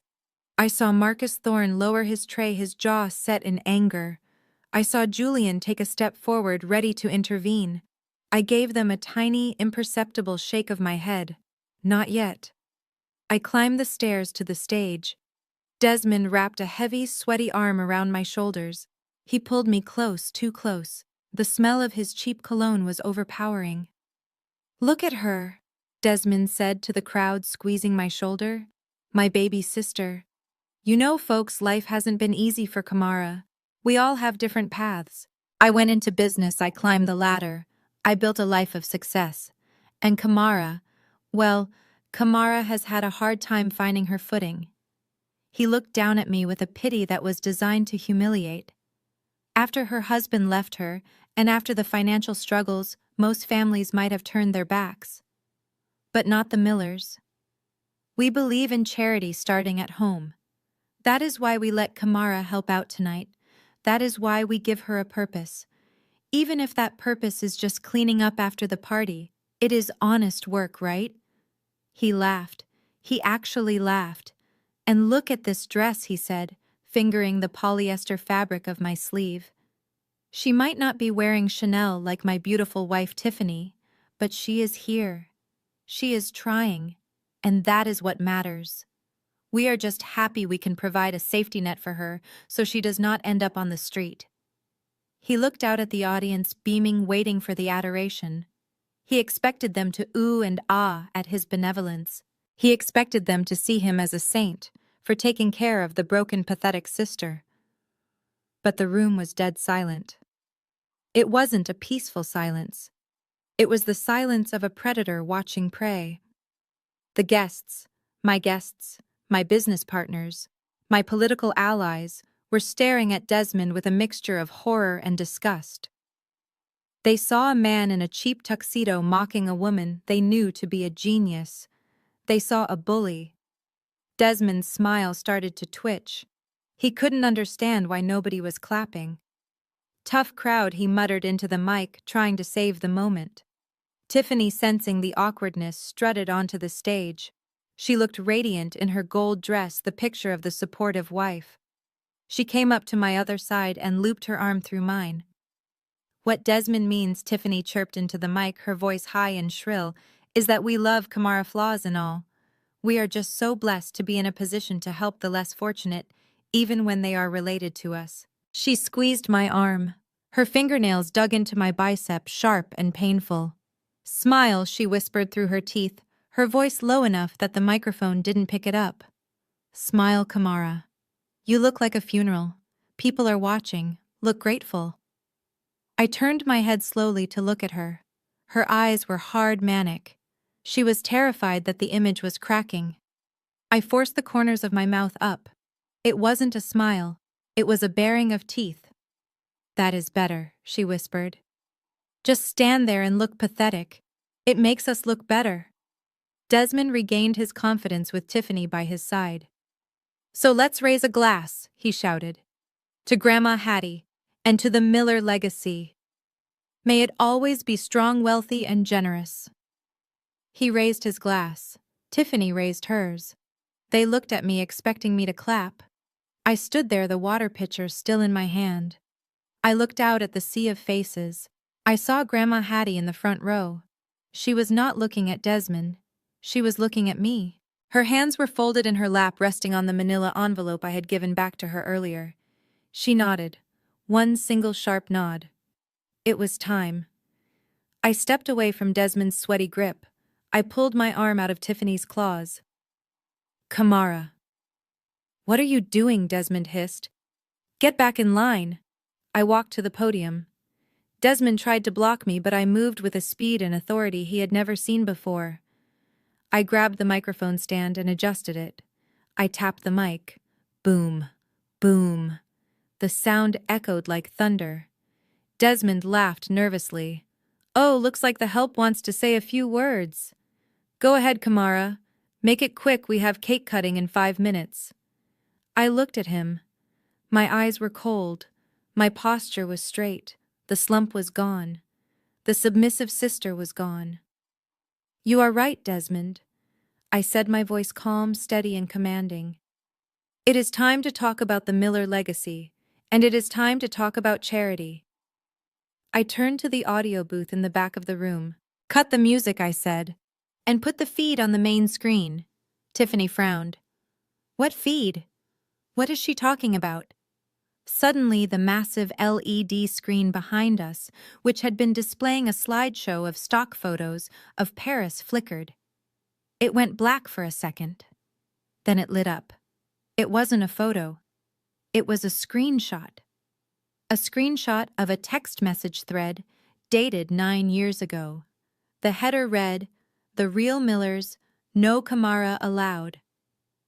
Desmond's face went pale.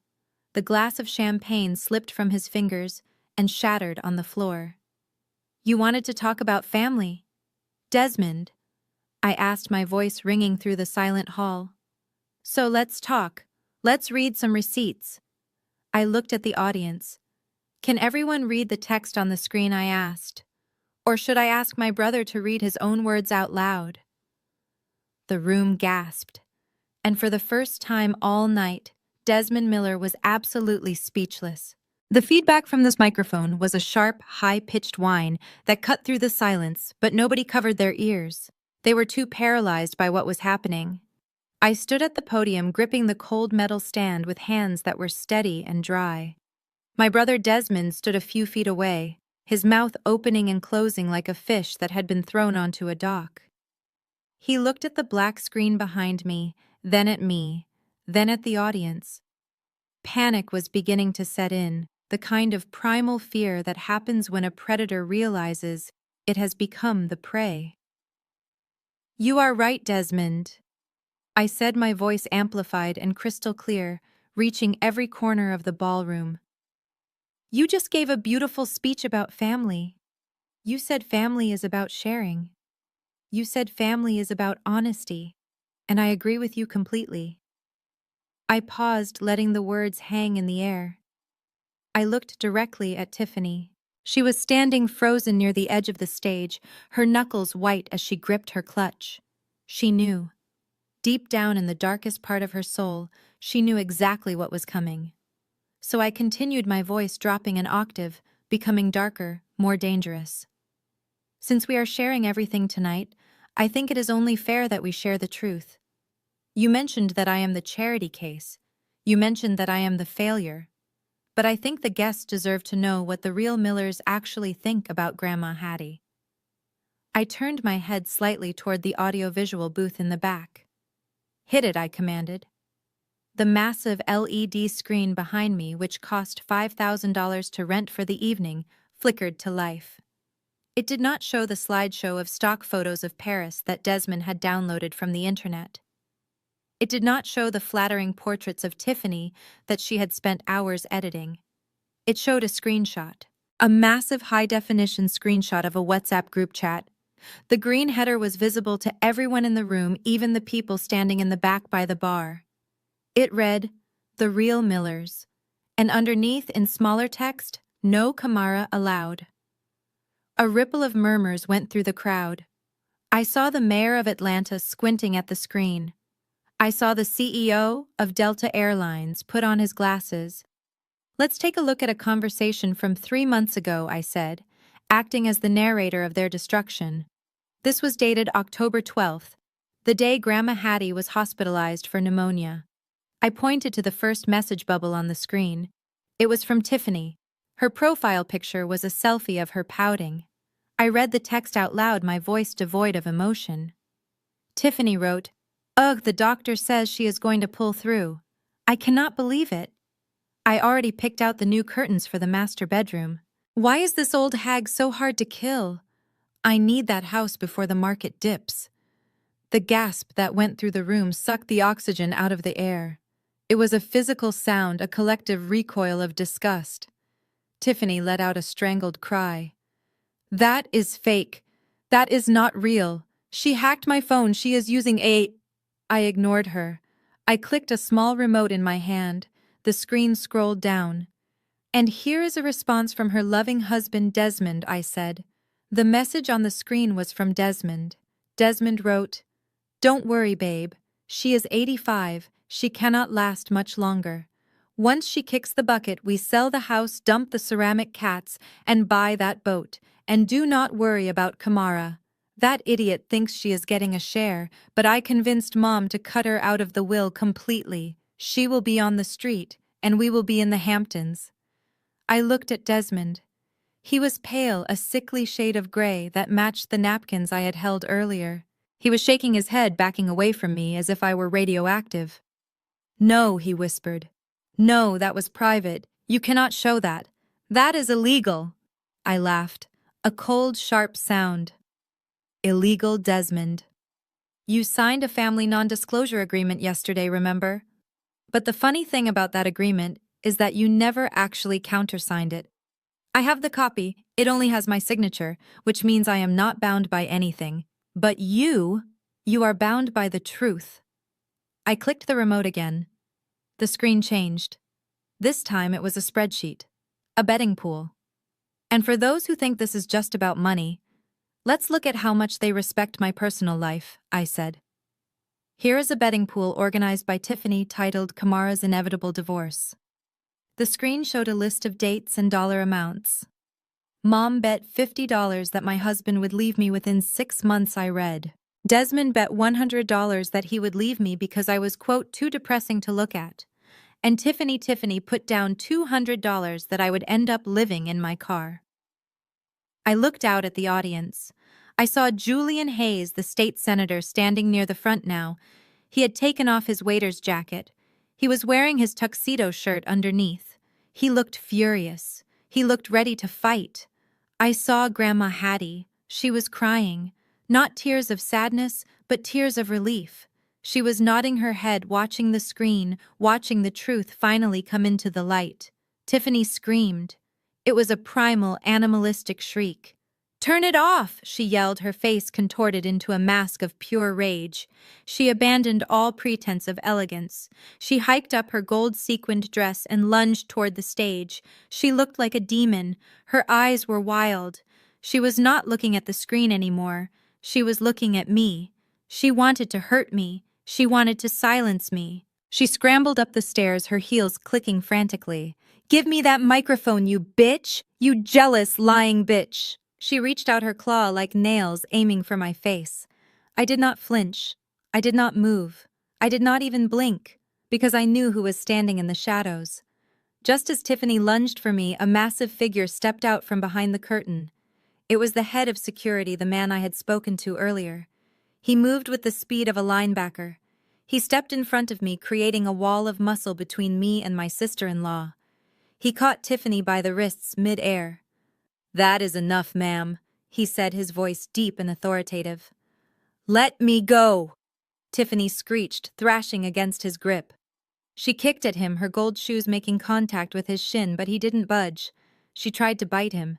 She was foaming at the mouth, completely unhinged. Desmond rushed forward, trying to save his wife, trying to save face. "Hey! Get your hands off her! Do you know who I am? I am the host of this party."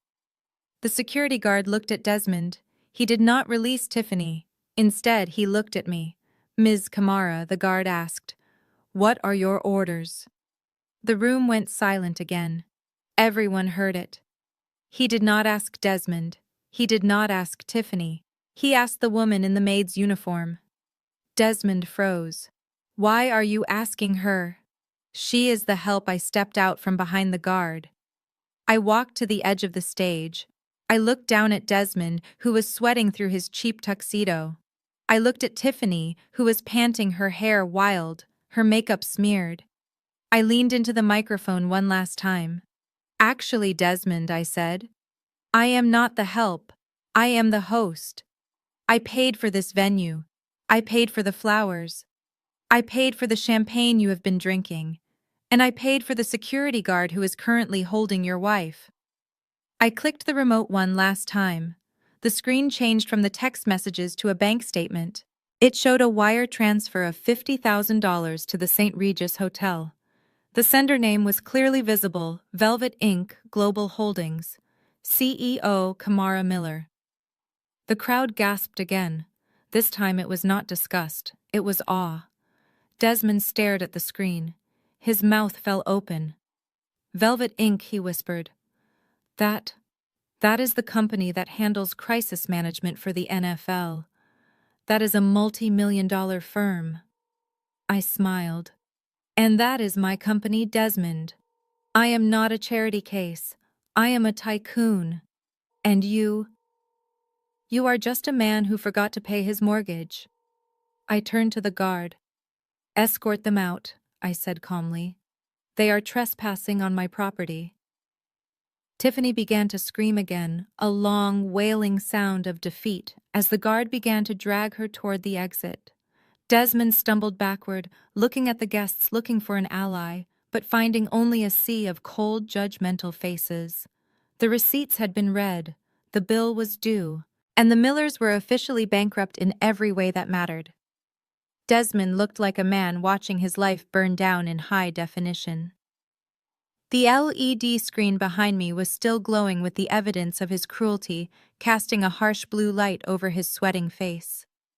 He stared at the bank transfer receipt I had just displayed, the one that proved I owned the venue, the food, and the very ground he was standing on. His brain was struggling to process the information. It was a glitch in his reality. In his world, I was the failure and he was the success. The data on the screen contradicted the only narrative he had ever known. "Turn it off!" Desmond screamed, his voice cracked high and hysterical. He pointed a shaking finger at the audio booth in the back of the room. "I said turn it off right now. You are fired. Everyone is fired. This is my party. This is my night." He turned back to me, his eyes bulging. "And you think this is funny? You think you can just hack into the system and embarrass me? You are sick, Kamara. You are mentally unstable. That is why your husband left you." The crowd gasped. It was a low blow, desperate and pathetic. But I did not flinch. I did not even blink. I just watched him unravel. "Security!" Desmond yelled, looking around wildly. "Where is security? Get this woman off the stage. She is ruining my grandmother's birthday. She is trespassing." The head of security, the man who was currently holding Tiffany back from attacking me, did not move. He just looked at Desmond with a bored expression. Desmond's face turned a dangerous shade of purple. "Are you deaf?" I said. "Throw her out. I am the host. I am the one paying the bills here." Suddenly a voice cut through the chaos. It was calm baritone and commanded instant authority. "Actually, Mr. Miller, that is factually incorrect."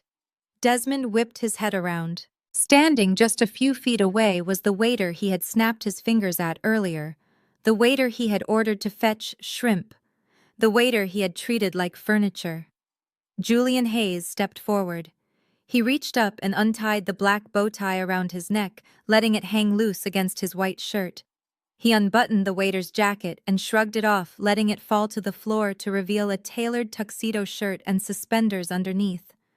"Who asked you?" Desmond spat. "Go get me a drink or get out of my face. I do not have time for the help right now." Julian smiled. It was a shark smile. He walked up the stairs of the stage, moving with the easy confidence of a man who owned rooms far bigger than this one. He stood next to me, placing a protective hand on the podium. "I believe you are confused," Desmond Julian said.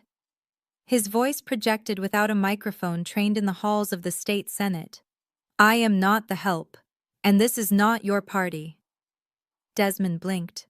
"I know you. I saw you. Somewhere."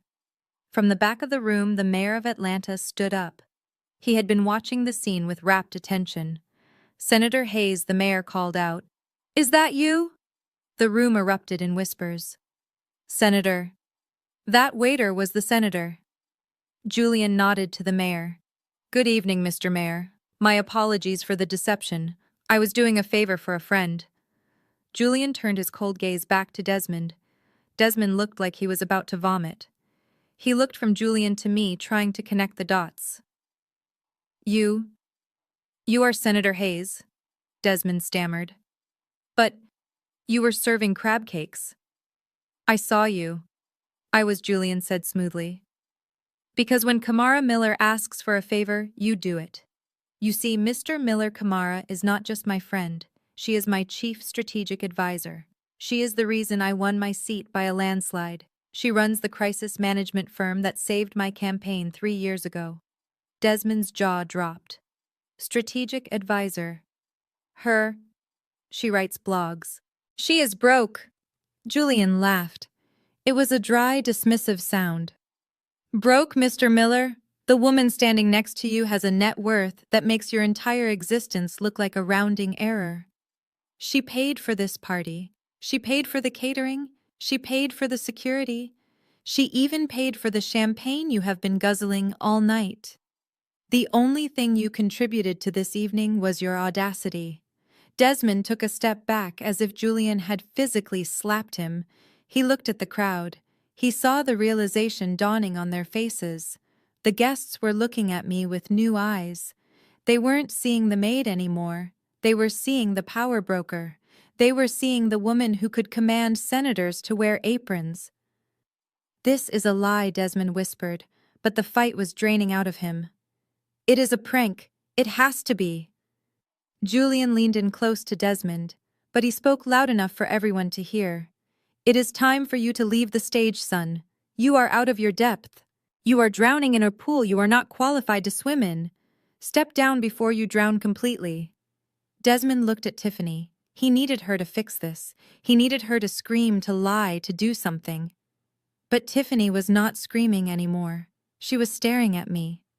Her face had gone from red to a terrifying shade of ash gray. Her eyes were locked on the bank statement, still displayed on the screen. She was doing the math. She was calculating every insult she had thrown at me over the last 9 years. She was remembering every time she made me sleep on the couch, every time she made me wash her dishes, every time she called me a charity case. And she realized that the charity case held the mortgage to her house. Tiffany's lips moved, but no sound came out.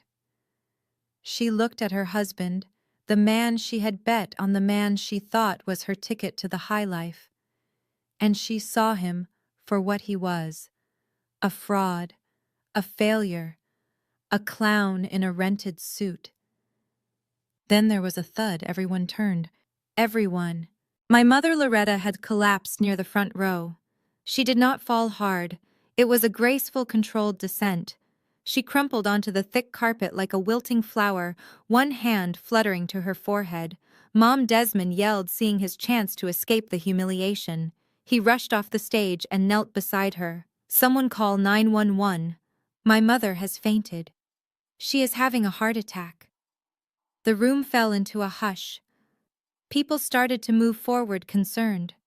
I stood on the stage and watched. I knew my mother. I knew her theatrics. She used to faint when my father found receipts for expensive shoes she tried to hide. She used to faint when I got better grades than Desmond. This was her escape hatch. She could not face the truth, so she decided to turn the lights out. "Let her breathe," I said into the microphone. My voice was cool, cutting through the panic. "Do not crowd her." Desmond looked up at me, tears streaming down his face. "You did this. You killed her. Are you happy now?" I walked down the stairs of the stage. I walked slowly, my heels clicking on the wood. The crowd parted for me like the Red Sea. I walked until I was standing right over my mother and brother. Julian followed me, standing like a sentinel at my back. Marcus Thorne, who had also abandoned his waiter persona, joined us, crossing his massive arms. I looked down at Loretta. Her eyelids were fluttering slightly. Her breathing was even. Her color was fine. "She is not dead, Desmond," I said. "She is embarrassed. There is a difference." I crouched down. I leaned close to my mother's ear. "You can stop acting, Mom," I whispered. "The performance is over. And just so you know, the ambulance ride is not covered by my insurance. You will have to pay for that yourself. Or maybe Desmond can put it on his frozen credit card." Loretta's eyes snapped open. She glared at me with a hatred so pure it was almost impressive. She sat up instantly, the fainting spell miraculously cured by the mention of money. "You ungrateful child," she hissed. "How could you do this to us?" In front of everyone, I stood up and smoothed my stained apron. "I did not do anything, Mom. I just turned on a screen. You guys did the rest. You wrote the texts. You told the lies. I just provided the lighting." I turned to the security guards.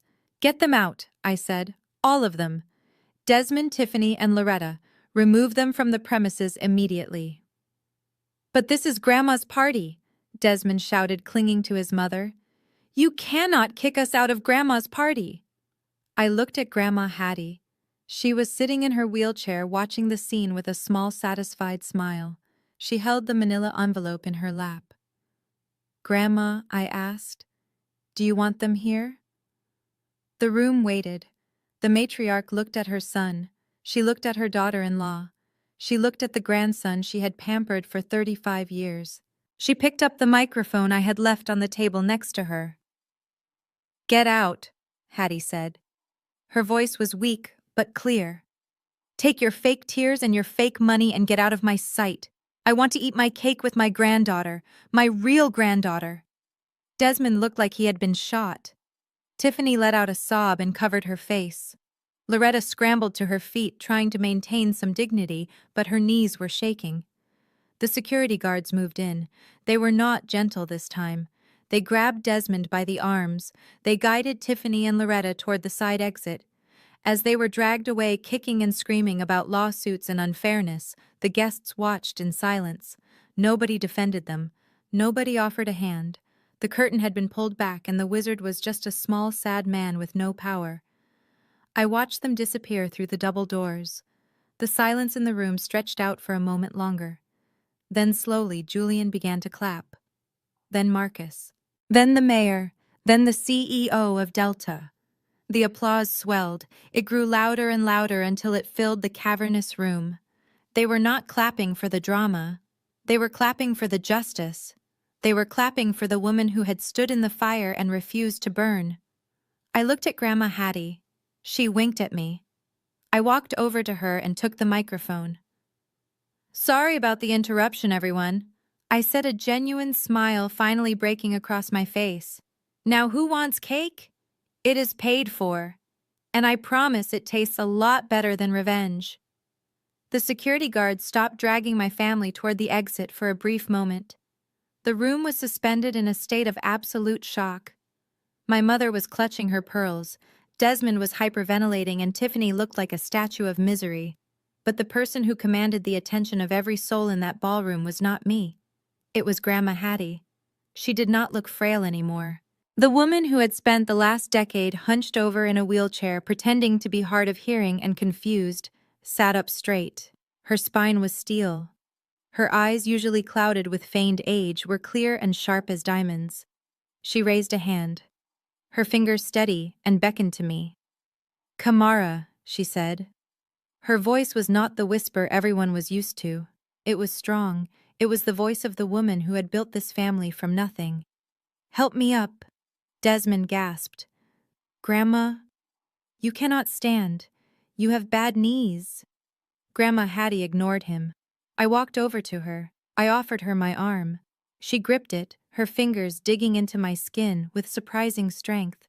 With one smooth motion, she pulled herself out of the wheelchair. She stood tall, smoothing down the front of her purple silk gown.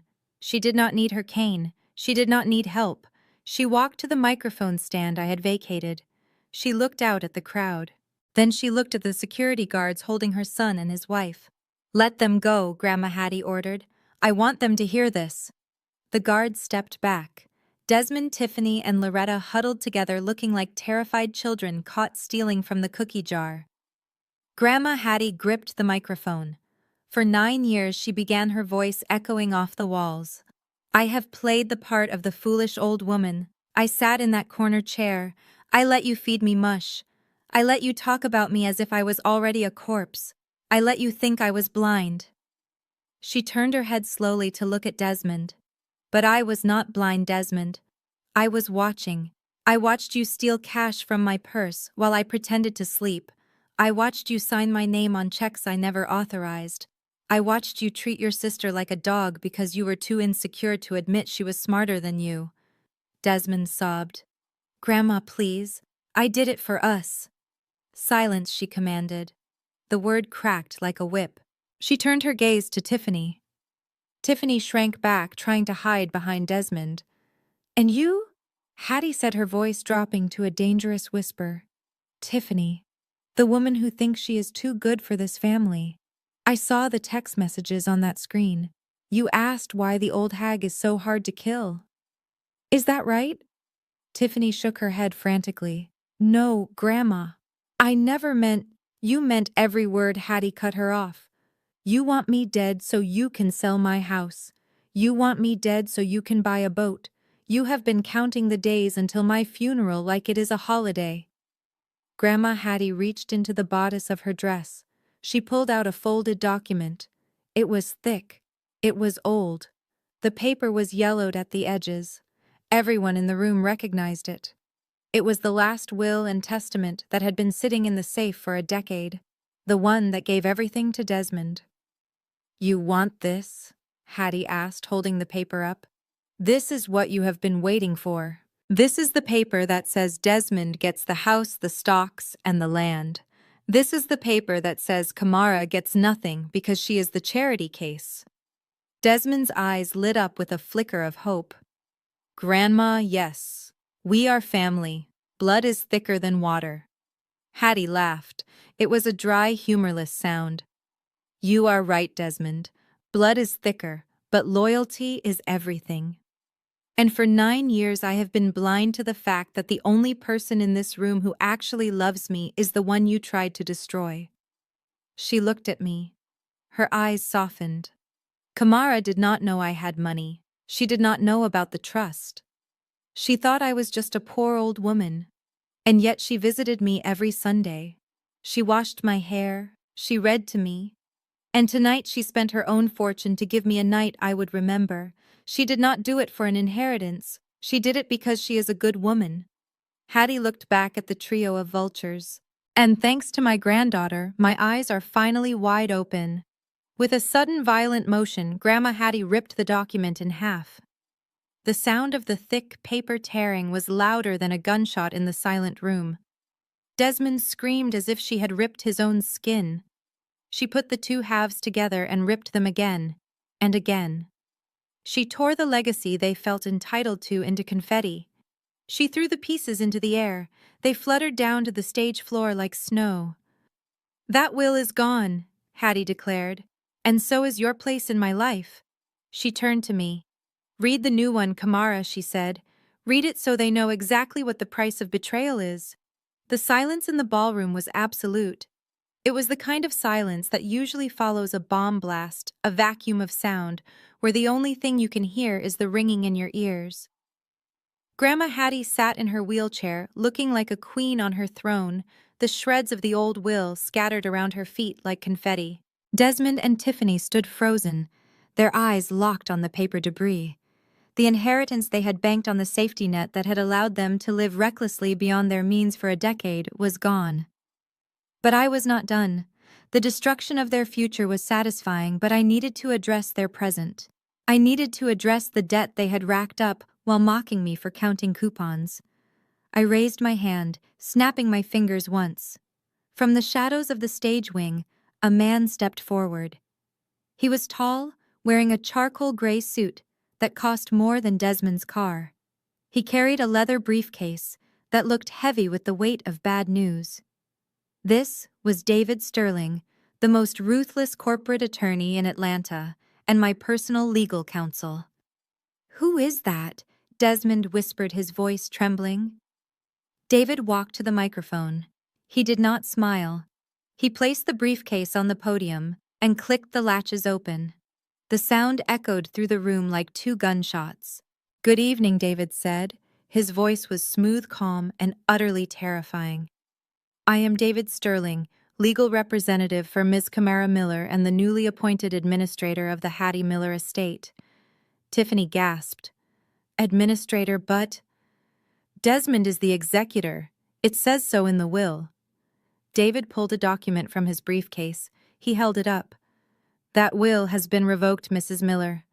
As of 3 days ago, Mrs. Hattie Miller underwent a full competency evaluation by a court-appointed psychiatrist.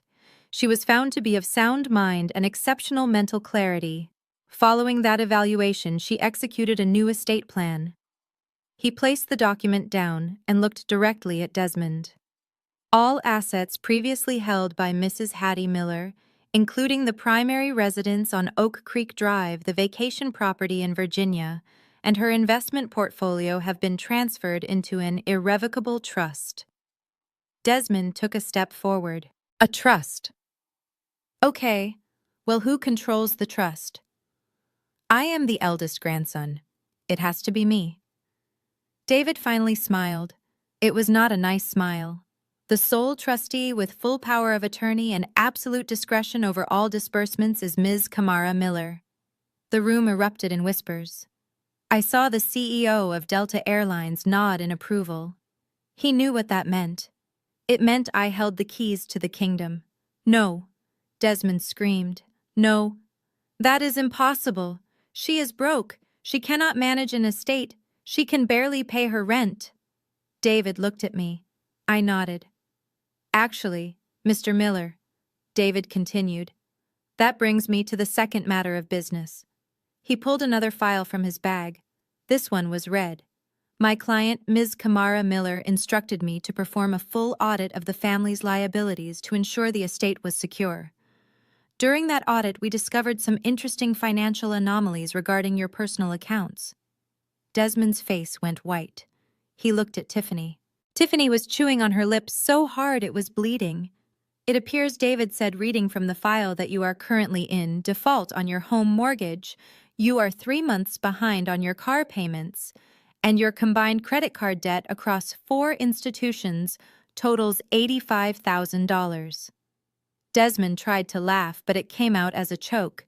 That is temporary cash flow. I am getting a bonus next month. David ignored him. Because your debt was categorized as distressed, the bank was looking to offload the risk. My client, acting through her holding company, Velvet Inc. Global, purchased your debt portfolio this morning. Desmond blinked. I do not understand. I stepped forward. I took the microphone from David. Let me explain it in simple terms. Desmond, I said, I own your debt. I am your bank.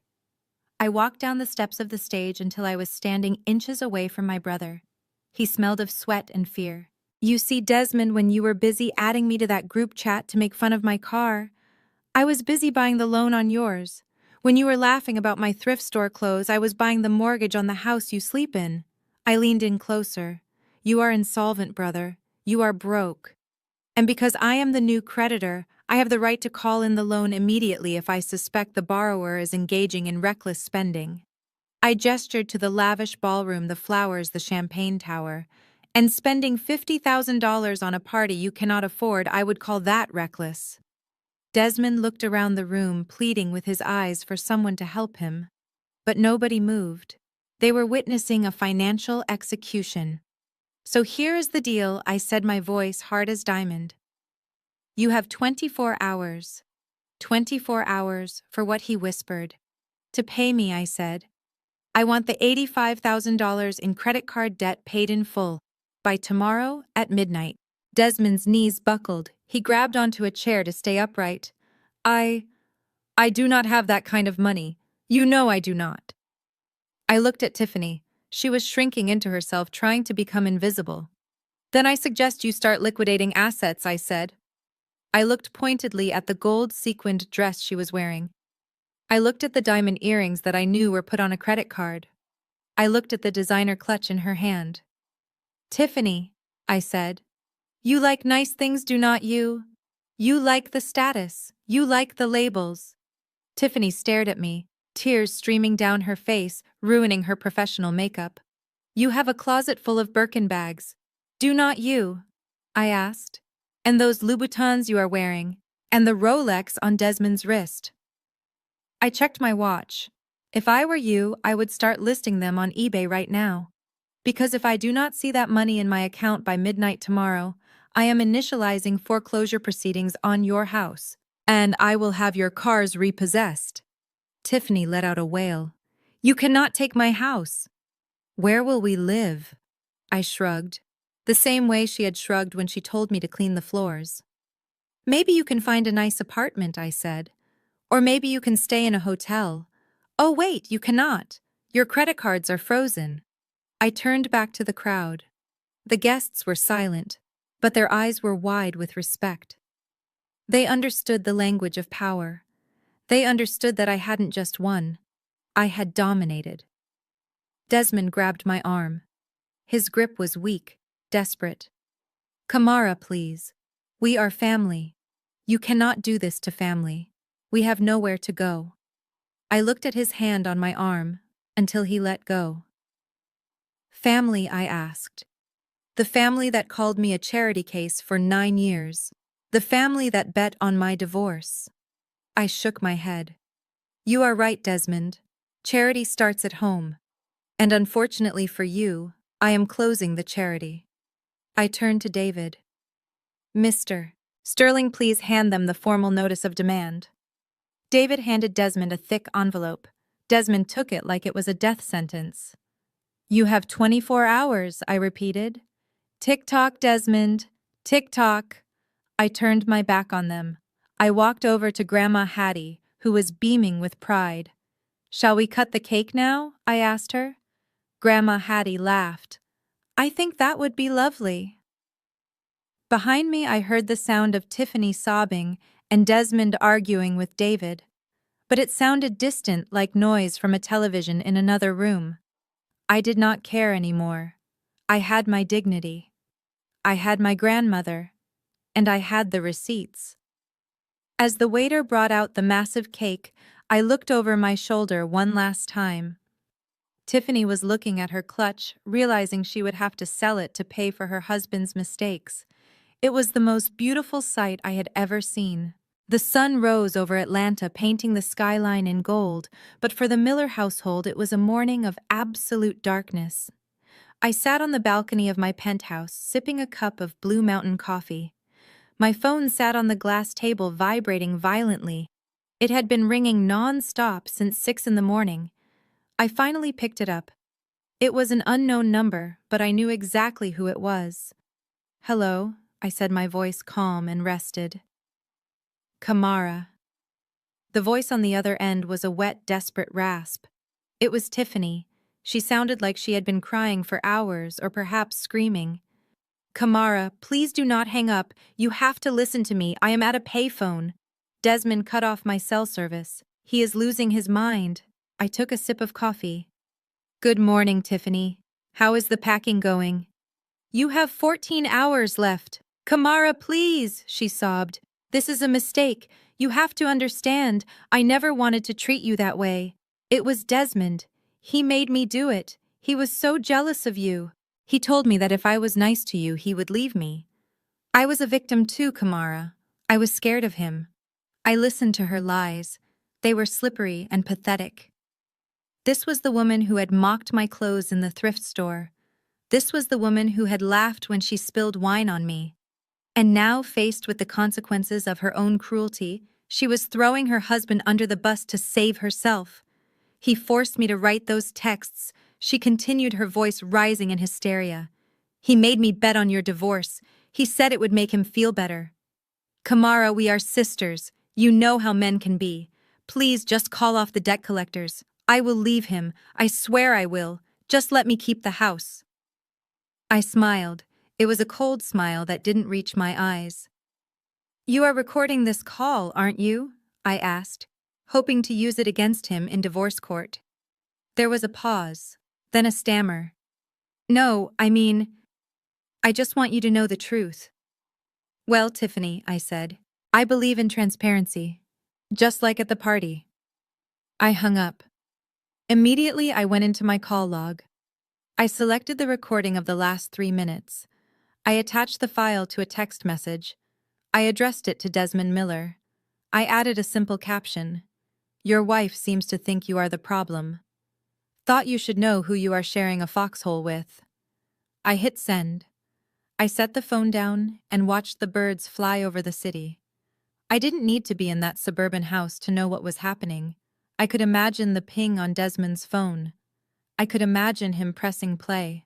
I could imagine the look on his face as he heard the woman he had gone into debt to impress, the woman he had bullied his own sister for betraying him for a chance at salvation. 5 minutes later, my assistant Sarah called. Ms. Miller, she said. The police scanner just picked up a domestic disturbance call at the Oak Creek address.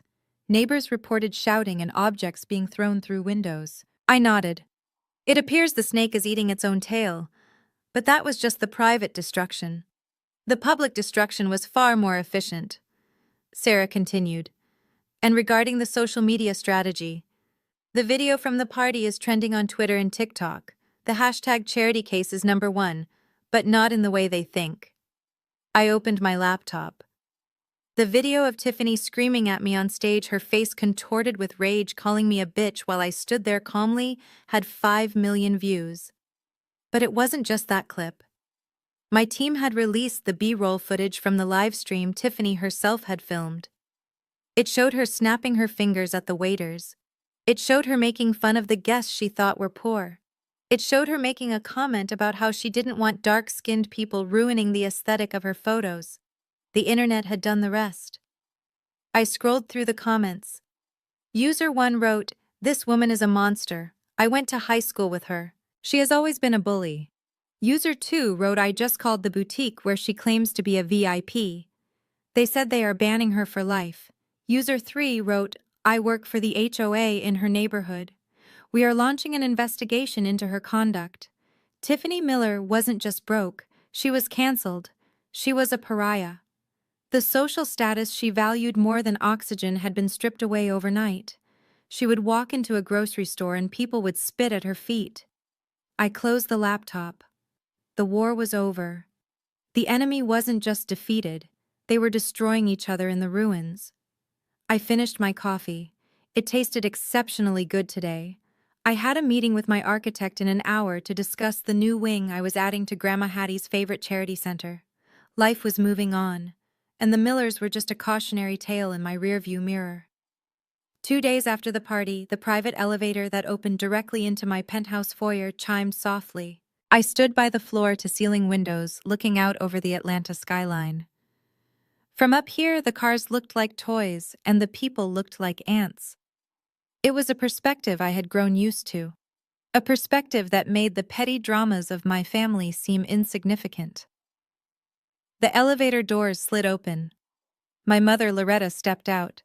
She stopped dead in her tracks. She was clutching her handbag against her chest, as if it contained the last of her dignity. Her eyes, usually so critical and sharp, were wide with shock. She looked at the Italian marble floors.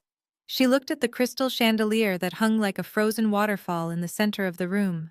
She looked at the original Basquiat painting hanging on the far wall. She looked small. For the first time in my life, the woman who had dominated my existence, who had made me feel like I took up too much space, looked absolutely tiny. "Kamara," she whispered. Her voice echoed slightly in the vast open space. "Oh my lord, this is where you live." I turned around slowly. I was wearing a silk robe that cost more than her car. I did not offer her a drink. I did not offer her a seat. "Hello, Mom," I said. She took a few tentative steps forward, reaching out to touch the back of a velvet armchair as if testing to see if it was real. "I had no idea," she said, shaking her head. "Why didn't you tell us? Why did you let us think you were struggling?" I took a sip of my water. "Because if I had told you, you would have loved the money, not me." She flinched, but she recovered quickly. The survival instinct in Loretta Miller was strong. She put on a smile, a shaky, tearful smile that I had seen her use to charm deacons at church. "Oh, baby," she said, walking toward me with her arms open. "We made mistakes, I admit that. Desmond, he twisted things. He made me think you were irresponsible. But I am your mother. I love you. And seeing you here all alone in this big empty house, it breaks my heart." She stopped just a few feet away from me. "You need someone to take care of you, Kamara. You are working so hard. I can see it in your eyes. You need a home-cooked meal. You need your mama." I watched her. I watched the gears turning in her head. She was already measuring the windows for curtains. She was already picking out which guest room would be hers. She was already calculating how she could brag to her friends about living in the penthouse. "So here is what I was thinking." She continued, her voice gaining confidence. "I can move in, just for a while. I can manage the staff for you. I can cook. I can make this place feel like a home. You shouldn't be alone, Kamara. Family belongs together." I laughed. It was a soft sound, but it stopped her cold. "Move in?" I asked. "Mom, 2 days ago you told me I wasn't allowed to sit at the main table because I would ruin the aesthetic. And now you want to live in my sanctuary?" I walked over to the kitchen island. There was a small white envelope sitting on the marble counter. I picked it up. "I am not going to let you be homeless, Mom," I said, "because unlike you, I do not enjoy seeing family suffer." Her eyes lit up. She reached for the envelope, but I continued pulling it back slightly. "You are not living here. You are never living here. This home is for people who believed in me when I was driving a Honda. This home is for people who saw my value when I had nothing in my bank account." I handed her the envelope. She opened it frantically. Inside was a bank book for a savings account. "There is $50,000 in there," I said. "It is enough to rent a nice, modest one-bedroom apartment in Decatur for a year. It is enough for groceries.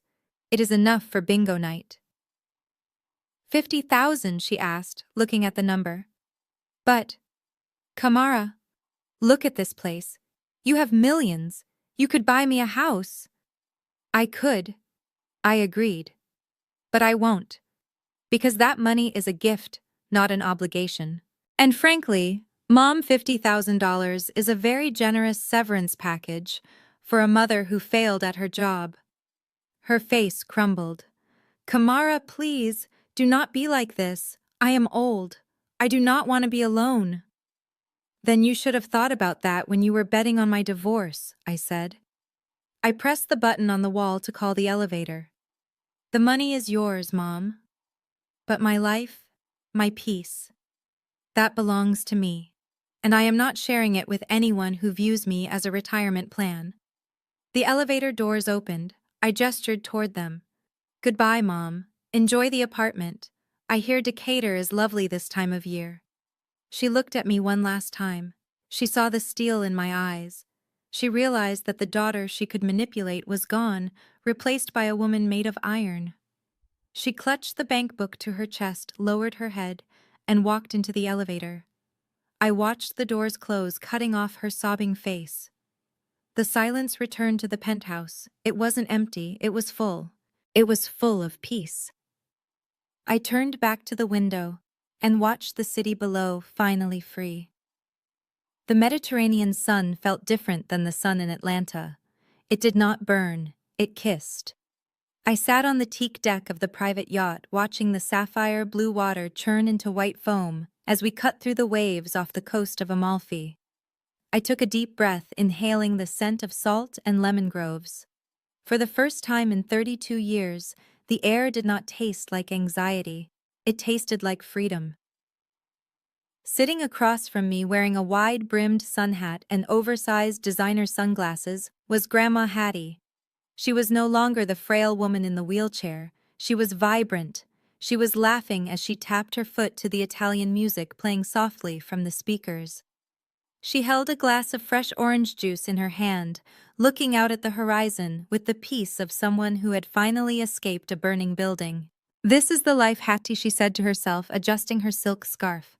"I should have written that new will 10 years ago." I smiled, turning the page of my book. "Better late than never, Grandma. Besides, if you had done it 10 years ago, I would not have had the pleasure of seeing Tiffany's face when the security guard dragged her out." Grandma chuckled. "That was a highlight. I still watch that video sometimes when I need a good laugh. Did you hear she is working at a diner in Alabama now?" I nodded. "I heard. And Desmond is driving for a rideshare app. Apparently his credit score is still too low to lease a car, so he has to rent one by the week." It was harsh, perhaps, but it was fair. They had spent a decade trying to break me. I simply stopped holding them together. My phone buzzed on the small table between us. I usually kept it on silent, but I was waiting for a call from Julian about a new bill he was passing. I picked it up. It wasn't Julian. The number was unsaved, but I recognized the area code. It was a message from a prepaid burner phone. I opened it. The text read, "Kamara, it is Desmond. Please do not ignore this. I know I messed up. I am sorry. Really. But things are bad. The car rental place is going to cut me off. Can I just borrow $500? I swear I will pay you back. Please, sis. I am family." I stared at the screen. $500. The man who had mocked my Honda Civic. The man who had bragged about first-class tickets to Europe. The man who had bet $100 that my husband would leave me. He was reduced to begging for scraps from the sister he had called a charity case. I looked at the water. I thought about the years of insults. I thought about the exclusion. I thought about the pain. Then I looked at Grandma Hattie living her best life in the sun. I did not feel angry. I did not feel sad. I felt absolutely nothing. The bond was not just broken, it was dissolved. I tapped the screen. I did not type a reply. I did not ask how he was. I simply pressed block caller. Then I deleted the message thread. The phone went back onto the table. Who was that? Grandma asked, peering over her sunglasses. Just a spam number, I said, picking up my drink. Someone trying to sell something I do not need. Grandma nodded. Good. Do not let them bother you. We have important decisions to make. She pointed a manicured finger at the map lying on the table. So, CEO, she said. Where to next, Monaco? Or should we go to Greece? I hear the sunsets in Santorini are to die for. I looked at her. I looked at the vast open ocean ahead of us. There were no walls. There were no ceilings. There were no family group chats filled with hate. Let's go to Greece, I said. I think you would look great in blue and white. Grandma clinked her glass against mine. Greece it is. As the yacht turned toward the east, catching the wind, I closed my eyes and let the sun warm my face. They called me the charity case for 9 years, and as I sat there surrounded by the wealth I had built and the grandmother I had saved, I realized they were right. I was a charity case. I had given them the charity of my silence. I had given them the charity of my patience. And in the end, I had given them the ultimate charity. I did not send them to prison for fraud. I did not sue them for emotional distress. I simply let them live with the consequences of their own actions. But as of today, the charity is closed, the account is empty, and my generosity has officially hit its limit. I opened my eyes and looked at the horizon. The future was bright, it was expensive, and best of all, it was entirely mine.